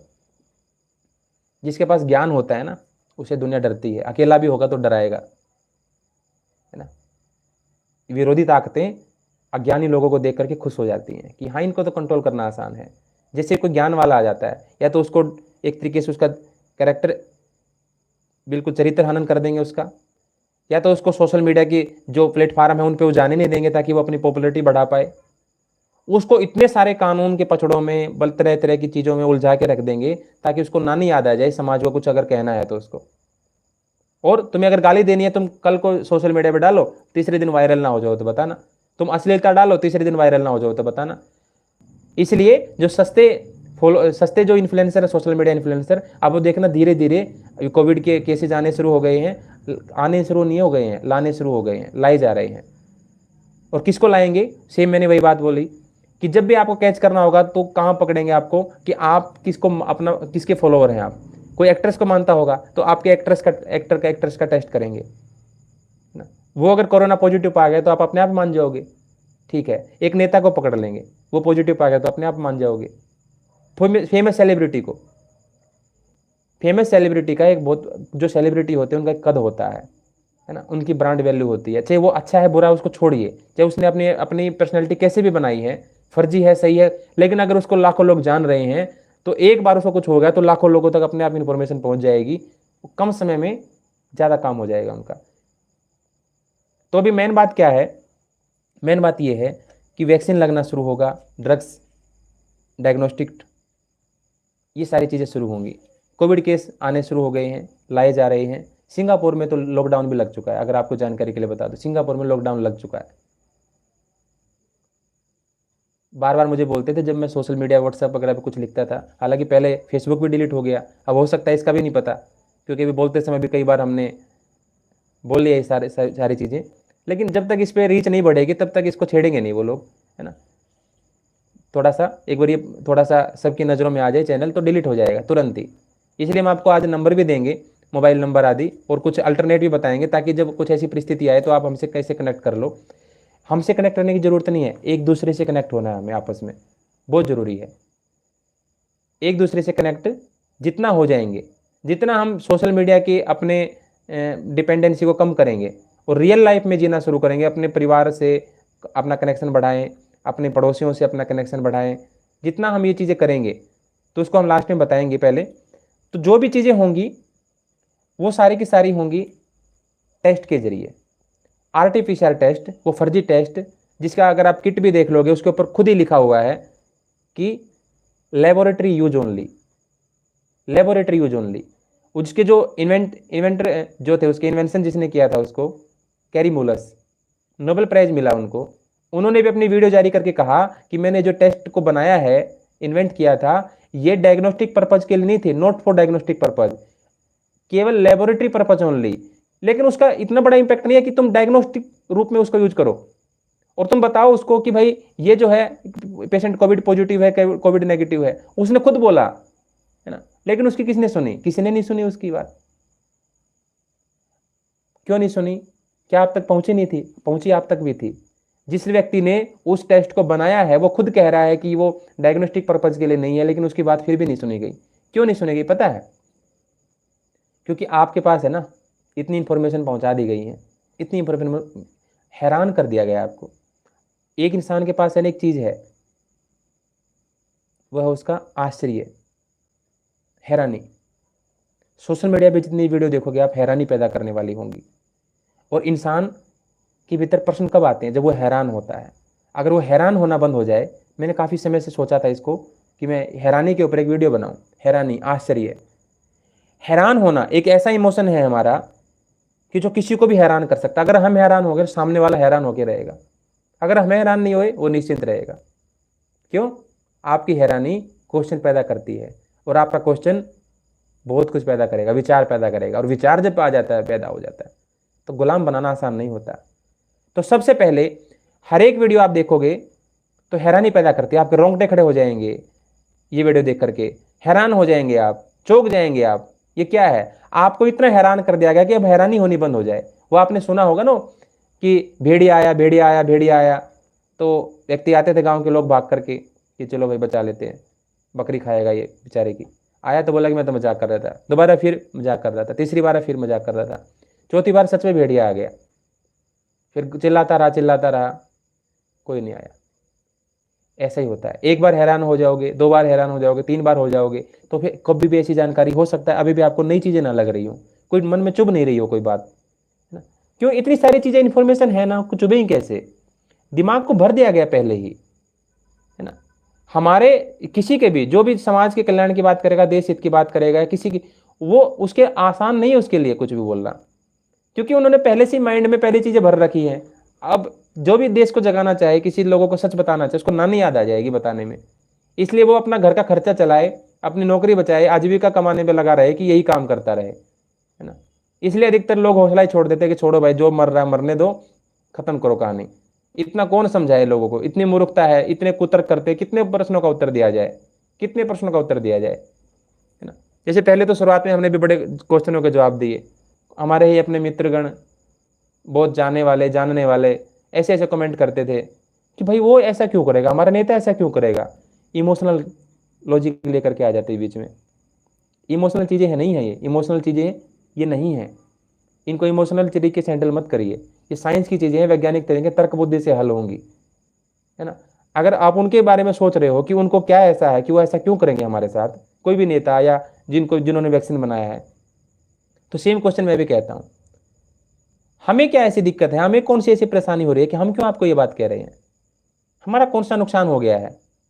अगर आपको वैक्सीन लग गई तो हमें क्या नुकसान, हमें क्या फर्क पड़ रहा है? लगवाई तो आपने थी, हमने तो ना तो टेस्ट करवाया आज तक, ना एंटीबॉडी टेस्ट करवाया, ना आरटीपीसीआर टेस्ट करवाया, ना वैक्सीन लगवाई, ना उसका फर्जी सर्टिफिकेट बनवाया। नौकरी कही तो नौकरी छोड़ दी भाई हमने, नौकरी नहीं करनी। बोले जान है तो जहान, मैं बोला वही कह रहा हूं मैं, जान है तो जहान है, जान है तो नौकरी दोबारा मिल जाएगी। अभी वैक्सीन लगने के बाद तो नौकरी तत्कालिक तो नौकरी बच गई, लेकिन वो नौकरी करने वाला बचेगा कि नहीं वो तो नहीं पता ना। नौकरी करने वाला बचेगा कि नहीं वो तो नहीं पता। जान बचेगी तो नौकरी दोबारा मिल जाएगी। तो टेस्ट के जरिए सारा ड्रामा किया जाएगा। कुल मिलाकर के जो नया एक टेस्ट आएगा दोबारा, फिर आरटीपीसीआर टेस्ट, टेस्ट अभी भी कर लो, ये अभी कर रहे हैं टेस्ट, पहले क्यों नहीं किया इन्होंने 6 महीने पहले, 1 साल पहले क्यों नहीं किया, 2 साल पहले क्यों नहीं, तब कोविड नहीं था क्या? कोविड तब भी था, कोविड तब भी था, लेकिन टेस्ट वो इस टाइम पे करेंगे जहां पर सर्दी जुकाम खांसी बुखार जब होता ही है, सीजनल फ्लू होता ही है, उसी समय पर करेंगे। आप ऐसी थोड़ी पकड़ में आ जाओगे, मौका देखना पड़ता है, मौका देखना पड़ता है, तभी तो लोग पकड़ में आएंगे, नहीं तो लोग जाग नहीं जाएंगे कुछ लोग। तो अवसर देखा जाएगा, जब भी मौसम चेंज होगा, मार्च में पकड़ेंगे आपको, फरवरी मार्च में, जो अप्रैल में, जून में, जुलाई में पकड़ेंगे, जब बारिश का मौसम आएगा, जब जो है सीजनल फ्लू होता है, बुखार आता है, खांसी आती है, उसमें आपको टेस्ट कराना पड़ेगा। टेस्ट में आप पॉजिटिव आएंगे ही आएंगे। अब उसी टेस्ट से आप 10 बार टेस्ट करा लो, एक उसी टेस्ट से 10 बार टेस्ट करा लो, 5 बार पॉजिटिव 5 बार नेगेटिव, क्या करोगे आप फिर? ये रियलिटी है। तो शुरुआत में भी हम यही कह रहे थे भाई, कोविड के जो टेस्ट है उसके ऊपर भरोसा मत करिए, फॉल्स पॉजिटिव रेट उसका बहुत हाई है, 70-80% उसका फॉल्स पॉजिटिव रेट है। फिर सर आईसीएमआर ने नई गाइडलाइन निकाल दी, जब ये जो तथ्य है जो मैं बता रहा हूँ अभी, फॉल्स पॉजिटिव रेट ज़्यादा था उसका, तो आईसीएमआर ने एक नई गाइडलाइन निकाल दी। उसमें उन्होंने कहा कि भाई कब व्यक्ति को माना जाएगा कि उसको कोविड है, तो उसमें उन्होंने पूरा, जैसे आजकल कर रखा ना न्यूज एजुकेशन पॉलिसी में, सेम ऐसे ही गाइडलाइन निकाली कि अगर उसको सिम्टम है लेकिन टेस्ट नेगेटिव है तो भी उसको कोविड पॉजिटिव माना जाएगा। सिम्टम है, टेस्ट नेगेटिव आ गया तो भी उसको पॉजिटिव माना जाएगा। सिम्टम नहीं है लेकिन टेस्ट पॉजिटिव है तो भी माना जाएगा। सिम्टम नहीं है, टेस्ट भी नेगेटिव है, लेकिन डॉक्टर का मन कर रहा है तो उसको एसिम्टोमेटिक कैटेगरी में रख सकता है डॉक्टर अपने एनालिसिस से। अब सोचिए, वो गाइडलाइन बनाई क्यों रहे हो? तुम सीधा ही कह दो ना सबको कोविड को हमें या तो एसिम्टोमेटिक बनाना या सिम्टोमेटिक बनाना है। गाइडलाइन क्यों बनाई जाती हैं? ताकि आप उलझ जाओ कि हाँ गाइडलाइन आई है, कुछ इसका मतलब नई रिसर्च हुई होगी। कुछ रिसर्च नहीं होती है, कुछ रिसर्च नहीं हुई। आप किसी एक गाइडलाइन को कभी भी कोई आए ना, अब नेक्स्ट टाइम पे आप उसको एक बार उठाकर एक बार कोशिश कर लेना। इंग्लिश में होती हैं, अंग्रेजी में होती हैं, नहीं समझ में आए तो हिंदी के आजकल तो बहुत सारे टूल्स आ गए हैं, है ना, तो एक बार उनका उठा करके एक एक बारीकी से पढ़ लेना उसको। कुछ साइंस के नॉलेज की जरूरत नहीं है, साइंस की नॉलेज की जरूरत नहीं है। अगर तुम्हें नहीं पता है तो किसी और से पढ़वा लेना। एक बार उसका पूरा का पूरा जितना भी पन्ने उसको एक बार पढ़ लेना अच्छे से। उसमें तुम्हें पता लग जाएगा कि गाइडलाइन, बस गाइडलाइन का नाम लेकर के, रिसर्च का नाम लेकर के कुछ भी प्रचारित कर दिया जाता है, लेकिन अगर रियलिटी अगर देखेंगे तो हम पूरा पढ़ेंगे भाई। बोले नहीं नहीं, मोटी मोटी बात बता देते हैं चैनल वाले, बोलेंगे मोटी मोटी नहीं, हमें पूरा पढ़ना है, पूरा देखेंगे इसमें लिखा क्या हुआ है। तुम दो बातों को इस तरीके से पेश करते हो कि पता नहीं क्या ही हो गया है दुनिया में, क्या ही गाइडलाइन आ गई है, कौन सी रिसर्च हो गई है? कुछ नहीं, फर्जी रिसर्च हो गई है, फर्जी गाइडलाइन आ गई है, पैसा आ गया आईसीएमआर के पास तो अपना गाइडलाइन बना दी। ये भी उन्हीं की संस्था है, एक डब्ल्यूएचओ से संचालित होती है, अपने इंडिपेंडेंट बॉडी नहीं है। डब्ल्यूएचओ जो प्रोटोकॉल बना देगा, डब्ल्यूएचओ जो गाइडलाइन जारी कर देगा, इनको फॉलो करनी पड़ेंगी, क्योंकि वर्ल्ड बैंक का भारत के ऊपर कर्जा है। जिसके ऊपर कर्जा होता है ना, वो अपने मालिक की बात मानता है, माननी ही पड़ती है। कर्ज वाला व्यक्ति अपनी स्वतंत्र इच्छा, स्वतंत्र राय नहीं रखता है। आप भी किसी कर्जदार अगर होंगे तो आपको सारी चीज़ माननी पड़ेंगी। क्यों? आप घर के मुखिया हैं। अगर आप कुछ भी अगर तहस में आते हैं, कुछ भी गुस्सा करते हैं, तो आपके एक इमोशन का प्रभाव पूरी फैमिली को झेलना पड़ेगा। ऐसे ही अगर कोई देश का मुख्यमंत्री, प्रधानमंत्री या कोई भी अगर वो कुछ भी ऐसा अगर करता है तो उसका प्रभाव पूरी जनता पर पड़ेगा। जितना लगता है ना कि बड़े पद पर पहुंच गया, उतनी बेड़ियां बन जाती पैरों में। ठीक है, अब वो क्यों करेंगे ऐसा, क्यों नहीं करेंगे, वो छोड़ दीजिए। इमोशनल ड्रामा भी मत उनका सुनिए, कुछ भी रियलिटी के ऊपर बात करिए कि भाई कानून के हिसाब से देखना है। भाई तुम अपनी मजबूरियां देख रहे हो, हमें अपनी मजबूरियां देखनी है। हमारे सामने हमारा बेटा कुछ हो गया, हमारे सामने अपने बहनों कुछ हो गया, हमारी माता कुछ हो गया, तुम्हारे लिए तो नंबर 140 करोड़ में से एक लोग घटा है, लेकिन हमारे परिवार सब लुट गया है। हमारे तुम्हारे लिए वो एक नंबर है, केवल एक इंसान है, केवल एक नंबर है, तुम्हारे लिए केवल एक वोट घटी है, हमारे लिए तो पूरा जीवन ही घट गया है। तुम्हारे लिए तो केवल एक इसको सर्दी जुकाम बुखार हुआ है, हमारे लिए तो धन की बर्बादी हो गई। हमारा तो पूरा बजट ही इतना नहीं है जितना पैसा हमें हॉस्पिटल में लगाना पड़ता है। उनके लिए तो वो आंकड़ों का खेल है, हमारे लिए पूरी जिंदगी का सवाल है। इसलिए कुछ भी इस शरीर में घुसाने से पहले, इंजेक्शन लेने से पहले, मुंह के जरिए दवाई लेने से पहले 10 बार सोचिए इनको आपकी सेहत की कुछ पड़ी नहीं है, ये आपकी सेहत को ठीक करने के लिए मरे नहीं जा रहे हैं। ध्यान रखिए, डाउट की नज़र से देखना शुरू करिए, शंका की दृष्टि से देखना शुरू करिए। आध्यात्मिक दृष्टि अलग चीज़ होती है, उसको भी रखिए। चाहिए कि उनको भी भगवान सद्बुद्धि दे, लेकिन जब उनको सद्बुद्धि नहीं आ रही है तो जागरूक भी रहिए। बहुत ज़्यादा स्पिरिचुअल वे में देखने लगे तो जो होगा परमात्मा करवा रहा है, ठीक है, करवा रहा है परमात्मा, सब ठीक है। इन चीज़ों को आध्यात्मिक तरीके से हैंडल नहीं किया जाता, ना ही भावनात्मक तरीके से। इनको नैतिक तरीके से, सामाजिक तरीके से, कानूनी तरीके से हैंडल करना होता है। ठीक है, तो जब भी टेस्ट की बारी आए, टेस्ट मत करवाना। और टेस्ट कब करवाओगे आप? टेस्ट जब करवाओगे जब आपको सर्दी जुकाम बुखार कुछ हो जाएगा और मेडिसिन लोगे, आप ठीक नहीं होगे। अब नहीं ठीक होने वाले हो आप, क्योंकि जो वैक्सीन जिनके शरीर में ठुकी हुई है, लगी हुई है, उनको अगर बुखार आएगा, उनका बुखार ठीक नहीं होगा।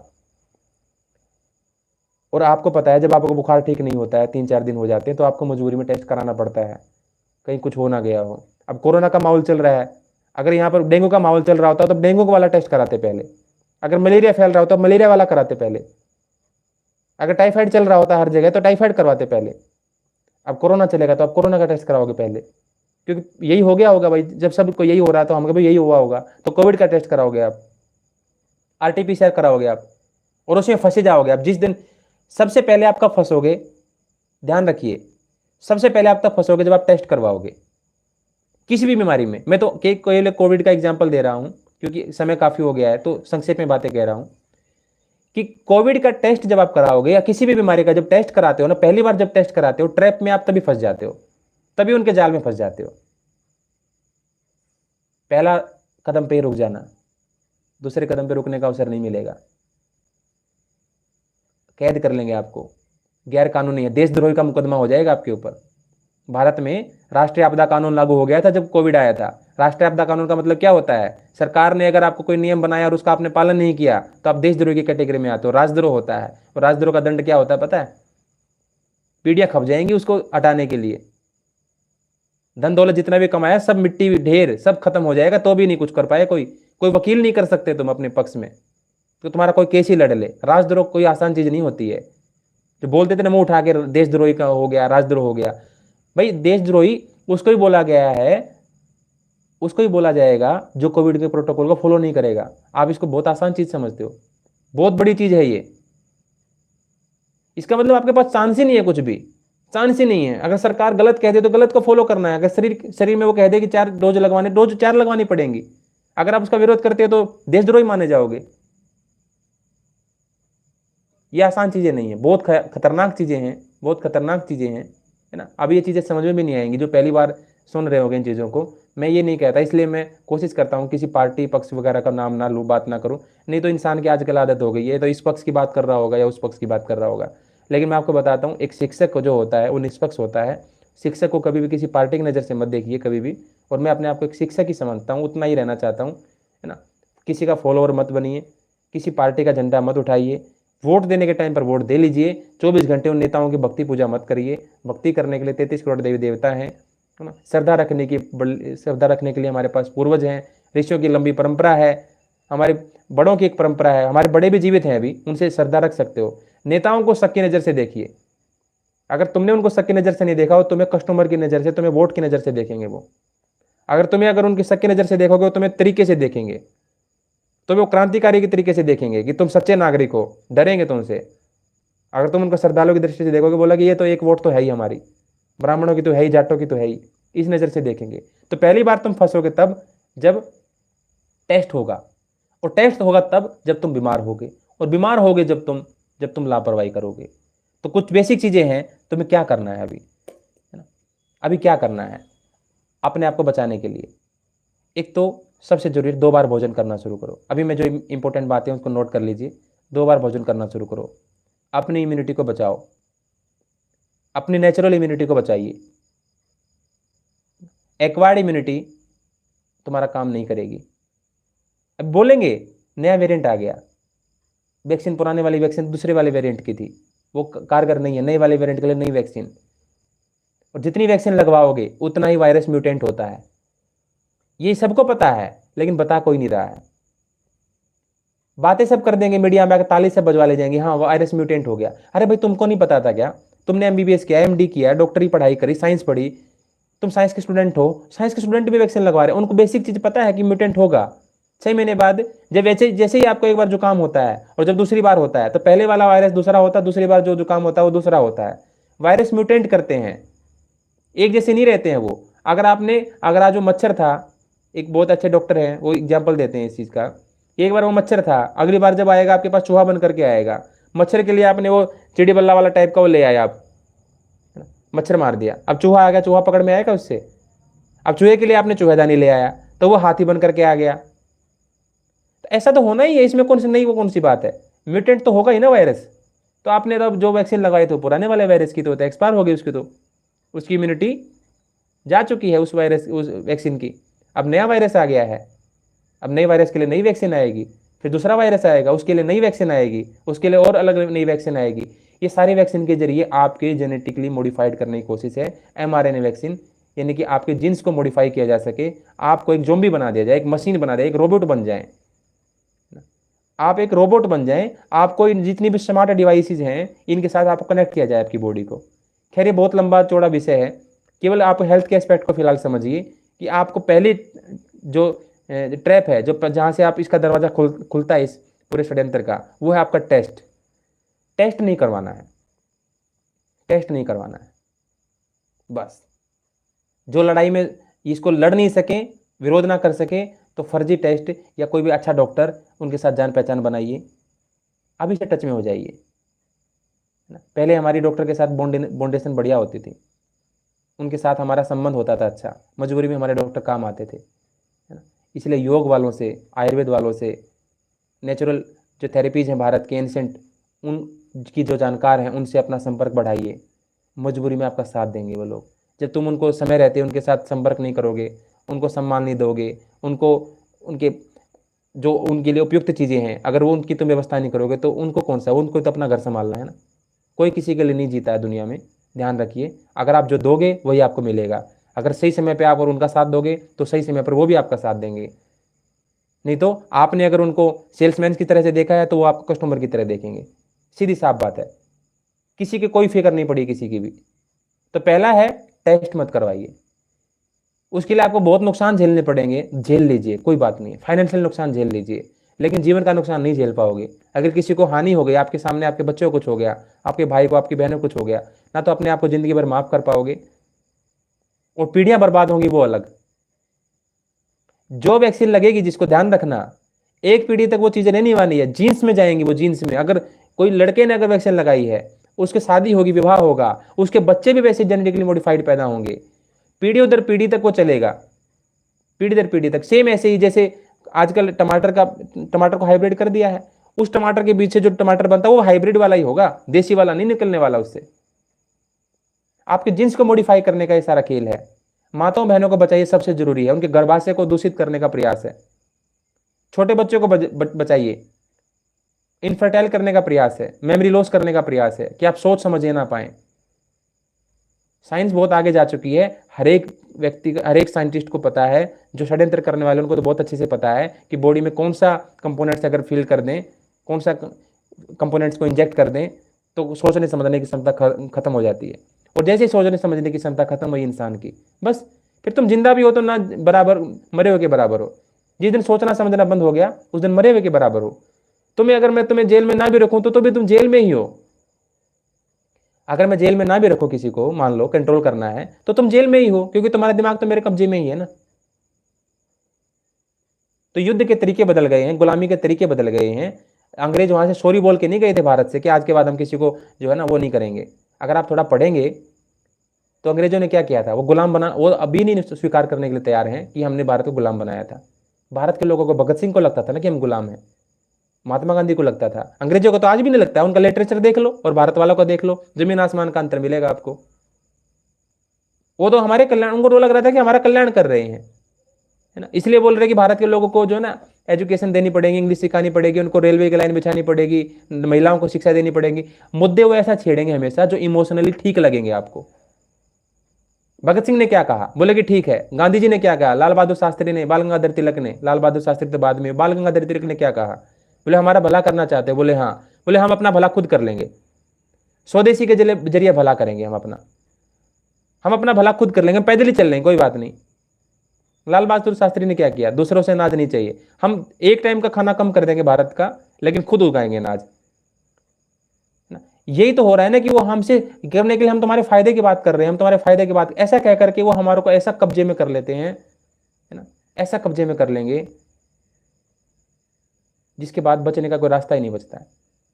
हर किसी के आजकल यही होता है, टुकड़ा दिखाता है फ्री में और फिर खींच लेता है और पूरा जीवन कैच कर लेता है।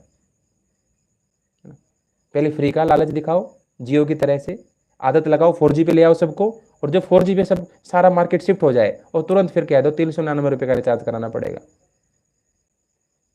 अभी सबको 5G फ्री में दे दो, 5G सब फ्री में आ जाओ, सब अपने स्मार्टफोन को, अपने मोबाइल को 5G वाला खरीद लेंगे, और जो 5G सबके पास एक बड़े लेवल पर चला जाएगा 5G मोबाइल, फिर कह देंगे तुम्हें 5G का तुम्हें जो है पैसा देना पड़ेगा। कितना पैसा? 4G का कितना दिया था तुमने? 399। ये 5G है तो 599, सिंपल, तो देना पड़ेगा।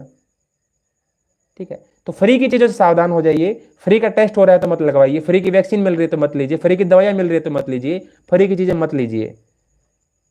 वो तो मैं बता रहा हूँ, वो तुम्हारे सेहत के लिए, तुम्हारे परिवार के लिए मरे नहीं जा रहे हैं, उनको अपनी व्यवस्था चलानी है, उनको अपना एजेंडा पूरा करना है। वो भगत सिंह बैठे हैं क्या वहाँ पर? महात्मा गांधी बैठे हैं तुम्हें वैक्सीन देने के लिए? कोई रानी लक्ष्मीबाई बैठी हैं या महर्षि पतंजलि बैठे हैं तुम्हें देने के लिए? ये सारे व्यापारी लोग हैं, बिजनेसमैन लोग हैं। इनकी बातों से तुम, अगर इनसे लगवाना भी है तो इनकी बातें सुन लो, पहले थोड़ी देर बैठ के बात कर लो, भाई तुम क्यों लगाना चाहते हो? भाई ऊपर से ऑर्डर आया, हमें एजेंडा पूरा करना है, अपना टारगेट पूरा करना है। तो कहाँ से लग रहा है कि वो तुम्हारी सेहत के लिए कुछ मरे जा रहे हैं? अपना वो टारगेट पूरा कर रहे हैं। हमें बताया गया कि तो भाई तुम्हें इस गांव में एक दिन में 50 वैक्सीन तो लगवा करके आनी है, वो अपना टारगेट पूरा करने के लिए। किसने तुम्हें भेजा है? तुम पूछो फलाने ने भेजा, उससे जाके पूछोगे, वो बोलेगा हमें ऊपर छोड़ रहा है, हम भी अपना टारगेट पूरा कर रहे हैं। तो उससे पूछो तुम सेवा कर रहे हो क्या? तुम सेवा कर रहे हो वैक्सीन लगा करके लोगों की? कोई नहीं बोलेगा सेवा कर रहे हैं, क्योंकि वो कर ही नहीं रहे हैं। वो ऊपर से ऑर्डर आया, ऊपर से ऑर्डर आया, सब ऊपर से ऑर्डर आया, ऊपर से ऑर्डर आया। लास्ट में पूछेंगे किसने बोला है?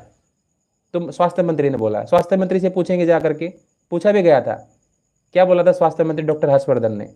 कि हमारी मजबूरी है, हम इंटरनेशनल ट्रीटीज में फंसे हुए हैं, WHO का प्रोटोकॉल हमें फॉलो करना पड़ेगा, नहीं तो IMF, वर्ल्ड बैंक हमें कर्जा नहीं देगा। कर्जा दिया भारत को बिलियंस डॉलर का, और भारत सरकार खुश हो गई। होना ही पड़ेगा। आप ये मत सोचिए कि मैं किसी एक नेता की बुराई कर रहा हूँ, अगर यहाँ सरकार दूसरी भी होती ना तो भी यही बातें कही जाती। अब दिक्कत ये होगी ना कि प्रेजेंट में सरकार दूसरी है तो सबको लग जाता है कि भाई ये तो इसके विरोधी हैं। कोई किसी का विरोधी नहीं, बात है, बात भी केवल फैक्ट की बात कर रहे हैं। मैं तो चाहता हूँ 1000-2000 साल यही सरकार रहे, कोई बात नहीं, रह जाए, लेकिन जो सही है ना वो सही रहेगा, जो गलत है वो गलत ही रहेगा। सरकारें आएंगी जाएंगी, कुछ भी हो जाए। तो उससे जाकर पूछोगे, वो कहेंगे हमारी मजबूरी है। स्वास्थ्य मंत्री ये नहीं कह रहा है कि ये जरूरी है वैक्सीन, वो ये कह रहा है कि हमारी मजबूरी है। इसका मतलब सच्चाई तो कुछ और है। अब वर्ल्ड बैंक के CEO से जाकर के पूछो, WHO के जो टेड्रोस जो भी उसका डायरेक्टर, उससे जाकर के पूछो, भाई तुम वैक्सीन क्यों लगा रहे हो? तो समझते हैं कि कोई बड़ा कोट पहन करके, टाई लगा करके बहुत बड़ा व्यक्ति आया होगा, वही बात कर रहा होगा। हम ऐसे अगर वल्कल वस्त्र में कुछ बात कर रहे हैं तो हम बहुत बेसिक बात कर रहे होंगे, हमारी बातें अवैज्ञानिक होंगी, उनकी बातें वैज्ञानिक है। अभी कोट पैंट पहन के आ जाएंगे भाई, अगर कोट पैंट वालों की बात माननी है तो कोट पैंट पहन के बोलने लग जाएंगे, क्या बात है, हमें क्या दिक्कत है? 1000-2000 रुपये खर्च करके कोट पैंट खरीद लेंगे, टाई लगा लेंगे, थोड़ी देर के लिए दम घुटेगा, फिर बाद में थोड़ा सांस ले लेंगे, क्या दिक्कत है? जिस तरीके से समझ में आए उस तरीके से समझिए अपनी बातों को। टेस्ट मत करवाइए, टेस्ट मत करवाइए, टेस्ट मत करवाइए। सर्दी जुकाम होगा तभी टेस्ट करवाओगे। सर्दी जुकाम से बचने के लिए 2 बार खाना खाइए, केवल 2 बार खाना खाइए, सुबह और शाम को, अपनी इम्यूनिटी को बढ़ाइए। दूसरा, ऑर्गेनिक चीज़ें खाइए जब भी खाएं। तीसरा, दूध नेचुरल लीजिए, पैकेट वाला दूध बंद कर दीजिए। पहली 2 बार भोजन, दूसरी नेचुरल भोजन, तीसरा नेचुरल मिल्क, गाय और भैंस का, पैकेट वाला नहीं, पैकेट के ऊपर गाय छपी वाला नहीं, रियल वाली गाय का, पैकेट वाली गाय का नहीं, और पैकेट वाली भैंस का भी नहीं, रियल वाला। अगर पीना है, नहीं मिल रहा, छोड़ दो, छोड़ दो। तीसरा, चौथा, सब्जियां ऑर्गेनिक खाइए जो सही हैं, हाइब्रिड वाली मत लीजिए। हाइब्रिड वाला खीरा, हाइब्रिड वाली लौकी, हाइब्रिड वाला टमाटर, है ना, सारी अवॉइड कर दीजिए। उसको भी जेनेटिकली मॉडिफाइड कर दिया गया है, वो वैक्सीन का एक रूप है। हार्मोनल इम्बैलेंस होगा, इम्यूनिटी सप्रेस होगी, बीमार पड़ोगे, हॉस्पिटल जाना पड़ेगा, वही इंजेक्शन। मतलब तुम किसी भी रास्ते से जाओ, तुम्हें वैक्सीन लगाना जरूरी है। तो तुम्हें ये नहीं बोलेंगे दवाई से काम चल जाएगा, किसी भी तरीके से तुम जाओ, तुम्हें वैक्सीन ठोक करके मानेंगे वो। तो क्या बताया, ऑर्गेनिक सब्जियां खाइए, नहीं तो दाल चावल अपना खाइए। जब भी पेंडेमिक का समय आ जाए, बाहर की चीज़ों पर बिल्कुल भरोसा मत करिए, दाल अपना एक्स्ट्रा स्टोर रखिए, दाल चावल रोटी सब्जी अपने घर वाली चीज़ों को आराम से खा। ठीक है। अगली है डेली योगा प्रैक्टिस करिए। सबसे जरूरी है कि आप डेली योगा प्रैक्टिस करें, अपने लंग्स को मजबूत रखें, बिल्कुल आपकी ब्रीदिंग बढ़िया हो।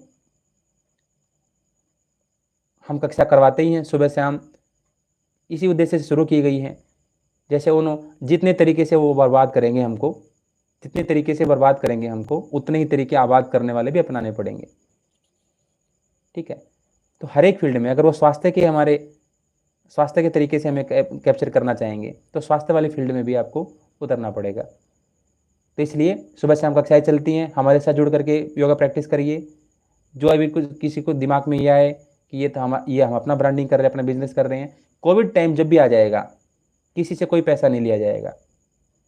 कोविड टाइम जब भी मजबूरी का समय आ जाएगा, किसी भी चीज़ का कोई पैसा नहीं लिया जाएगा, चाहे हमारी एजुकेशन हम करें, चाहे हम हेल्थ कंसल्टेशन करें, चाहे हम योगा क्लासेस करें, किसी से कोई पैसा नहीं लिया जाएगा।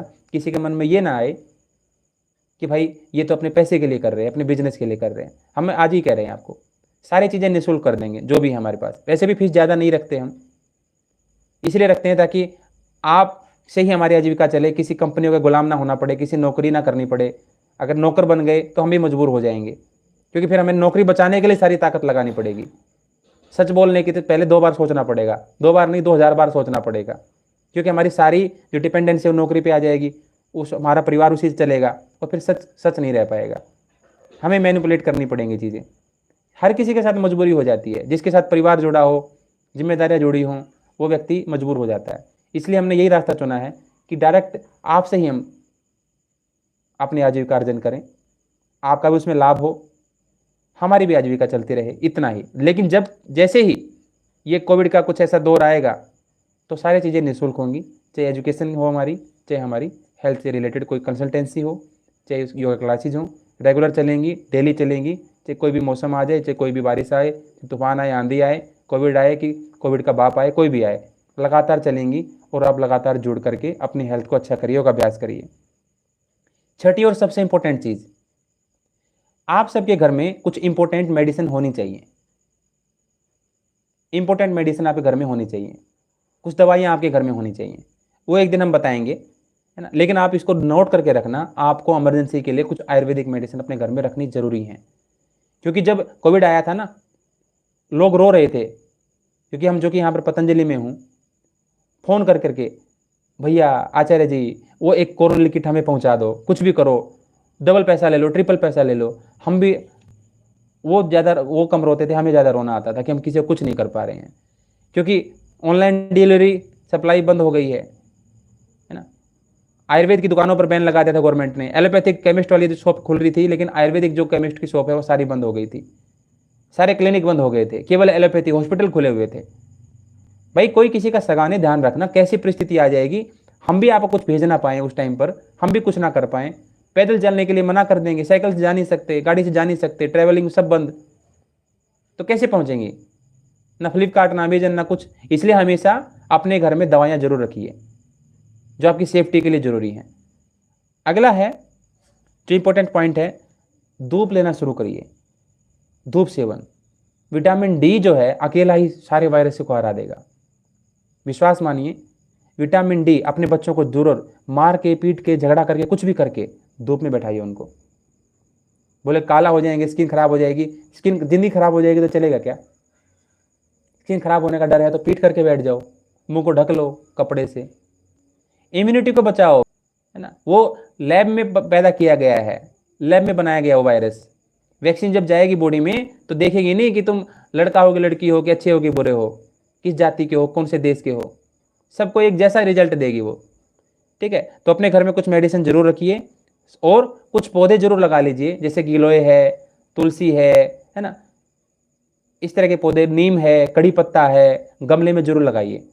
ये मौसम है, इसमें उग जाएंगे पौधे। और जो भी ड्रामा होने वाला वो इसी मौसम में होने वाला, ध्यान रखिए। आज ये वीडियो बनाने का उद्देश्य यही था, इसी मौसम में ड्रामा होगा, क्योंकि ये जो मौसम, ये जो चल रहा है ज्येष्ठ मास चल रहा है, ज्येष्ठ मास, और ज्येष्ठ मास के बाद आषाढ़ में बुखार आता है, ध्यान रखिए, अगले महीने बुखार आएगा। आज से ठीक 15-20 दिन के बाद बुखार आना शुरू होगा, मौसम भी खराब होगा और वो बुखार कई दिन तक चलेगा। और जिन्होंने वैक्सीन ले रखी होगी उनका बुखार जल्दी ठीक नहीं होने वाला है। पहला सिम्टम यही होगा उनका कि उनका बुखार जल्दी ठीक होगा ही नहीं। कोई पीसीएम लेता है, पैरासीटामोल लेता है, वो तो मामूलता कर रहा है, उसका तो बिल्कुल ही ठीक नहीं होगा। ये मैं आपको बोल रहा हूं ऑन रिकॉर्ड, ठीक है, नहीं होने वाला है, वो ठीक नहीं होगा। धीरे धीरे वो चीज़ें, आप जब इस फील्ड में आप घुसेंगे, थोड़ा सा हमारे साथ जुड़ करके रहेंगे, एक ग्रुप बनाएंगे अपना, तो चीज़ें समझ में आने लगेंगी अपने आप कि ये कितने कहाँ से हमें कंट्रोल किया गया है। अभी समझ में नहीं आ रहा होगा, कुछ बातें लग रही होंगी ख्याली है, ख्याली दुनिया है ना, उल्टा लगता है, हमें लगता है कि जो लोग समझ नहीं रहे हैं वो ख्याली दुनिया में है, उनको लगता है कि हम ख्याली दुनिया में हैं। सबको ऐसा ही लगता है ना, सच शुरुआत में ऐसा ही लगता है, पहले उसका मजाक उड़ाया जाता है, पहले बोलता है कि इतना तो है नहीं जितना ये बता रहे हैं, है ना, पहले ऐसा लगता है, पहले मजाक उड़ाया जाएगा, फिर गालियाँ दी जाएंगी, और फिर तीसरे कदम पे बोलते हैं कि बात तो तुम ठीक कह रहे थे। समय रहते समझ जाते तो शायद हमारा अपना कोई जीवन को नष्ट ना करता। तो घर में पौधे जरूर लगाइए, हो सकता दवाइयाँ भी आपको काम ना आए, लेकिन घर के पौधे तो उसके ऊपर तो बैन नहीं लगने वाला है। तुलसी, एलोवेरा, गिलोय, कड़ी पत्ता, नीम, है ना, लेमन ग्रास, तो ये सारे पौधे आपके घर में होने चाहिए। कालमेघ, चिरायता, इतने पौधे भी अगर आप घर में लगाते हैं, और बाकी किसी दिन पौधों के बारे में अलग से बात कर लेंगे, तो भी इतने, तो धूप सेवन करें, घर में पौधे लगाएं। क्या नहीं करना है उन चीज़ों के बारे में थोड़ा सा वो भी देख लीजिए। मास्क नहीं लगाना है, अगर अपने लंग्स की कैपेसिटी को बचाना है, नेचुरल इम्यूनिटी को बचाना है, मास्क मत लगाइए। सैनिटाइजर बिल्कुल मत लगाइए, है ना, सैनिटाइजर अगर लगाएंगे ब्लड कैंसर का शिकार होंगे, हार्मोनल इम्बैलेंस का शिकार होंगे, इंसोमेनिया, है ना, स्नोरिंग, आई, जो हमारी आई साइट है वो वीक होगी, आपकी सांस लेने की जो कैपेसिटी है, आपका जो टेस्ट है, आपका जो डाइजेशन है, वो सब तहस नहस हो जाएगा। सैनिटाइजर यूज मत करना, कोई भी सैनिटाइजर नहीं लेना, मास्क मत लगाइए। कोई भी जो है वैक्सीन तो लेना ही नहीं है, चाहे किसी भी बीमारी का है ना, किसी भी बीमारी का वैक्सीन मत लीजिए। बुखार में दवाइयाँ मत लीजिए, बुखार हो जाए, जुकाम हो जाए, खांसी हो जाए, दवाइयाँ मत लीजिए, नहीं तो हॉस्पिटल के चक्कर में आपको पड़ना पड़ेगा, और वहाँ फिर आपको कोई नहीं बचा सकता। उनको जो वो करना है वो करके रहेंगे। आप ये नहीं कह सकते कि हॉस्पिटल में लेटाए रखो, हम आयुर्वेदिक दवाइयाँ लेके आ रहे चला रहे, आपकी चीज़ें नहीं चलने वाली है वहाँ, आपको तो मिलने भी नहीं देंगे उनसे, आपको तो मिलने भी नहीं देंगे, ठीक है ना। तो ऐसे चक्कर में मत रहिए। शुगर, चीनी मत खाइए, क्योंकि ये बहुत जल्दी से हमारी इम्यूनिटी को सप्रेस करती है। चीनी या जो नॉर्मल साल्ट होता है उसकी वजह से नमक लीजिए, खांड लीजिए, है ना, कोई भी पेट खराब करने वाली चीज़ें अवॉइड कर दीजिए फिलहाल के लिए। कॉन्स्टिपेशन मत होने दीजिए अपने आप को, कॉन्स्टिपेशन होगा तो इम्यूनिटी सप्रेस होगी। कोई भी मेडिसिन मत लीजिए, कोई बुखार हो जाए, मैंने बता ही दिया। सैनिटाइजर मत लीजिए, कोई भी टेस्ट मत करवाइए इस दौरान। जब परिस्थितियाँ ज़्यादा खराब चल रही हो ना, तो अपने आप ही समझ जाना। पहले तो आयुर्वेदिक डॉक्टर से मिल करके कंसल्ट कर लेते थे, आजकल सबको दिखता हॉस्पिटल, टेस्ट बताएंगे। टेस्ट कुछ नहीं बताने वाला, टेस्ट ये बताएगा कि तुम हमारे कस्टमर हो, आज से तुम हमारे अंडर में हो, और आज से तुम्हें जितनी तनख्वाह आती है तुम्हारी, उसका 3 हिस्से हमारे को सौंपना, 1 हिस्से से अपना घर चलाना है। टेस्ट बस इतना ही कंफर्म करता है, टेस्ट आपकी बीमारी को ठीक नहीं करता, तो टेस्ट मत करवाइए, है ना। कोई भी सर्दी जुकाम बुखार वगैरह में दवाई मत लीजिए। क्या करना है मैंने हेल्थ के लिए बता दिया, क्या नहीं करना है वो भी बता दिया आपको, है ना। और सोशल मीडिया के लेवल पर आपको क्या करना है, अगर किसी का कोई क्वेश्चन वगैरह है तो आप इसमें लिख भी सकते हो, 5-7 मिनट में हम इसको पूरा करते हैं चर्चा को। लेकिन ज़रूर ये ध्यान रखिए, अगर इस वीडियो से आपको कुछ भी जानने समझने को मिला, कुछ शंकाएँ, कुछ अधूरे प्रश्न रह गए, जिज्ञासाएँ अधूरी रह गई, उसमें लिखिए, इसको शेयर करिए, कमेंट करिए, लाइक करिए, क्योंकि इससे क्या होगा, इसकी रीच बढ़ेगी। अगर आप ऐसा नहीं करेंगे तो क्या होगा, जिनकी रेपुटेशन है, जिनके पास बड़े बड़े फॉलोवर्स हैं, ज़्यादा संख्या में फॉलोवर्स हैं, उन लोगों की चीज़ों को आपको देखना पड़ेगा, और हमारे पास आप तक पहुँचने का कोई जरिया नहीं है। फेसबुक हमारा 2-3 बार अकाउंट बना के डिलीट हो चुका है, लिखने मात्र से। ये तो वीडियो तो हम अभी बना रहे हैं, लिखने मात्र से डिलीट कर देंगे अकाउंट, तो हम क्या ही कर लेंगे। आप तक कुछ बात पहुंचा नहीं पाएंगे, दूसरे लोग भी नहीं पहुंचा पाएंगे। बहुत सारे लोग जागरूक कर रहे हैं इसी मामले में, वो भी नहीं कर पाएंगे। इसलिए अल्टरनेट ढूंढिए, व्हाट्सएप पे जुड़ जाइए, सबसे जरूरी है व्हाट्सएप पे जुड़िए, अपना नाम नंबर शेयर करिए व्हाट्सएप पे, है ना। मैं आपको नंबर बता देता हूँ, उस नंबर पे आपको मैसेज करना है और उस नंबर को सेव भी कर लें, इमरजेंसी में आपको काम आएगा, जब भी कोई परेशानी हो जाएगी। मैसेज जरूर करिए पहले, कॉल ज़्यादा मत करिए, क्योंकि जब समय ऐसा हो जाता है ना तो इतनी समय कॉल नहीं अटेंड हो पाती है, आप केवल मैसेज करिए। तो मैं नंबर बता देता हूँ, उस नंबर पे अपना मैसेज करना, अपना नाम, अपना नंबर, नंबर तो मेरे पास आ ही जाएगा, अपना नाम और कहाँ से आप हैं वो लिख करके आप मैसेज करना। हमें जो है ना पहले एक व्हाट्सएप पे जुड़ जाना है, व्हाट्सएप पे अपनी कम्युनिटी बनाइए, एक दूसरे के साथ नॉलेज शेयर करिए, ठीक है। नॉलेज शेयर होगी, थोड़ा चीज़ें समझ में आएंगी, क्लियर होगा, तो उसके बाद अपना एक ग्रुप बनाइए, जिस भी गांव के हैं आप अपने गांव के लोगों को जोड़िए, और डेली डेली उसमें वही इन्फॉर्मेशन जो हम आपको प्रोवाइड कराएंगे या जो कोई आपको मिल जाए, रियल होनी चाहिए, ड्रावनी नहीं होनी चाहिए, भय पैदा नहीं करने वाली होनी चाहिए, बकवास चीज़ें नहीं होनी चाहिए, केवल काम की जानकारी दूसरों तक शेयर करिए। इंडिविजुअल लेवल पर अपना अपना एक ग्रुप बनाइए ना, अपना बना लीजिए। अगर आपसे नहीं हो रहा है तो जो हमने बना रखे हैं ग्रुप उनमें शामिल हो जाइए, वो उनका उद्देश्य यही था। 2020 में बनाए गए थे, डिलीट हो गए, बहुत सारी चीज़ें दोबारा से फिर हमने बनाए थे, स्टेट वाइज बनाया हुआ था, लेकिन उनको इनएक्टिव रखा काफ़ी समय तक, क्योंकि टीम इतनी बड़ी नहीं है कि हम बहुत सारी चीज़ें कर सके एक साथ। इसलिए हमें लोगों की भी ज़रूरत है, हम लोग सब लोगों के एक साथ जुड़ना पड़ेगा, सब लोगों को अपने जीवन की जिम्मेदारी, अपने परिवार की जिम्मेदारी लेनी पड़ेगी। तो अपने व्हाट्सएप ग्रुप में जुड़िए, इस चैनल को भी शेयर करो, है ना, और अपना लाइक वगैरह सब करते रहो, ये बहुत ज़रूरी है।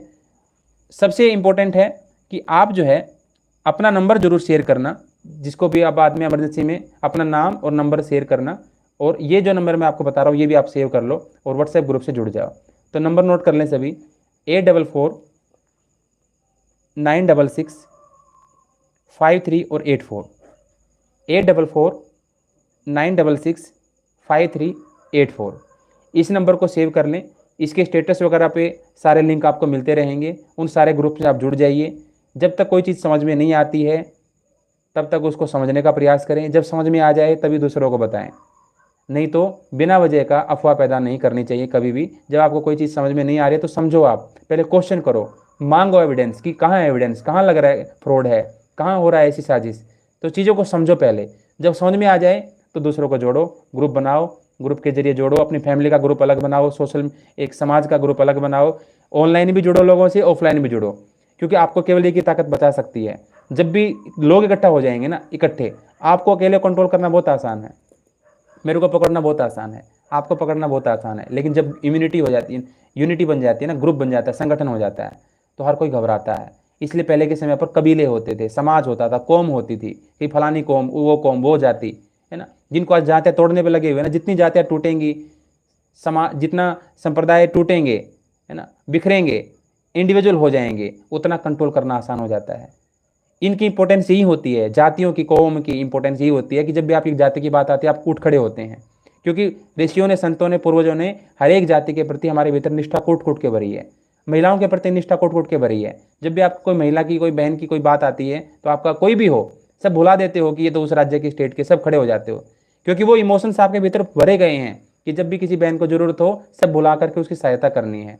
ऐसे जातियों के इमोशन भरे गए, कौम के इमोशन भरे गए। वो कहना गलत है कि उस पर लिखवा दो अपनी गाड़ियों पे, वो बिल्कुल गलत है, ठीक है, वो एक मिसयूज हो जाएगा जाति का, दूसरी जाति से टूटने वाला बात हो जाएगी वो। दूसरी जाति से टूटना नहीं है, जुड़ना है, जुड़ना है, सबसे आपस में कनेक्ट होना है, ठीक है। जितना जुड़ेंगे उतना ताकतवर होंगे, जितना टूटेंगे उतना बिखरे रहेंगे, हर तरीके से कंट्रोल किए जा सकते होंगे, ठीक है। तो अभी के लिए इतना ही। मैं फिर से नंबर बता देता हूँ, 844-966-53 और 84, इस पर अपना नाम वगैरह शेयर कर दीजिए और ग्रुप में, व्हाट्सएप ग्रुप में शामिल हो जाइए, क्योंकि बाकी और कहीं पर हमने ग्रुप ज़्यादा नहीं बनाए हैं, क्योंकि टिकेंगे नहीं वो। फेसबुक पे बनाए थे, है ना, काफ़ी समय डिलीट होते रहते हैं, सारी मेहनत ख़राब हो जाती है, सारा कंटेंट हमने जो वहाँ पर अच्छे से लिखते हैं सारा ख़त्म हो जाता है, कितने सारे लेख लिखे, कितने सारे हमने पोस्ट वगैरह करी है, सब डिलीट हो जाता है।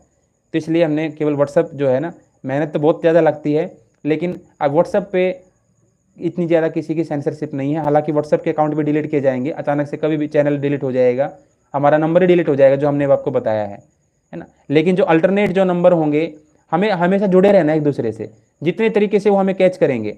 आपको लग रहा होगा कि ये तो मजाक चल रहा है, ऐसे थोड़ी हो जाएगा।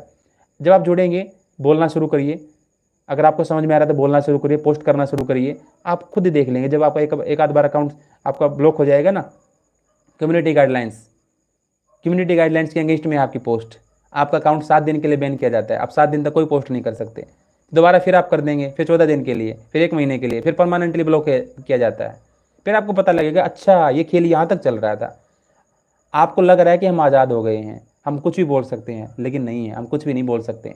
इसमें भी जो मैंने बोली है, इसमें भी एल्गोरिदम चेक हो रहा है, मैंने कितना कोविड शब्द यूज किया और कोविड शब्द के साथ मैंने क्या बोला है, हर एक चीज़ नोट होती है। जैसे ही उनकी उसमें सर्विलेंस में आ जाते हैं, जैसे ही उनके अकाउंट पर नज़र पड़ जाएगी, तुरंत फिर आप एक छोटा सा भी कमेंट डालो, 2 मिनट के बाद आपका तुरंत ब्लॉक हो जाएगा चैनल। 2 मिनट भी नहीं लगेंगी, 1 मिनट में तुरंत डालते ही ब्लॉक, है ना। तो सर्विलेंस बहुत हाई तगड़ी, क्योंकि स्मार्ट डिवाइस है ये। स्मार्ट डिवाइस का मतलब ये होता है कि पागलों को कंट्रोल करने के लिए जो डिवाइस बनाया जाता है उसको स्मार्ट डिवाइस बोलते हैं। Smart meter, smart camera, smartphone, ये सारे बेवकूफ़ लोगों को कब्जे में करने के लिए स्मार्ट डिवाइस ही स्मार्ट है, हमें तो बेवकूफ़ समझा हुआ है। तो इसलिए उसी सारे जो भी नंबर्स होंगे, जो भी ग्रुप होंगे, वो सारे उसी पे स्टेटस वगैरह पे सारी चीज़ें शेयर करी जाएंगी या ग्रुप में। और आप भी अपना बनाइए, है ना। अगर आप चाहते हैं तो उसमें मेरे को इसी नंबर को भी जोड़ सकते हैं आप उसमें, ताकि आपको लगता है कि आप उस तरीके से नहीं अभी समझ पा रहे हैं या कोई भी चीज़ है, तो हमें भी उस ग्रुप में रखें, ताकि हमें भी समझ जाए कि भाई आपके आसपास के परिवार के लोग किस तरह की बातें करते हैं, क्या लॉजिक आते हैं। क्योंकि जितने उनके पास उतने क्वेश्चन आएंगे, उतना हमारे लिए अच्छा होगा, हम सब के लिए जो इस बात को समझने वाले हैं।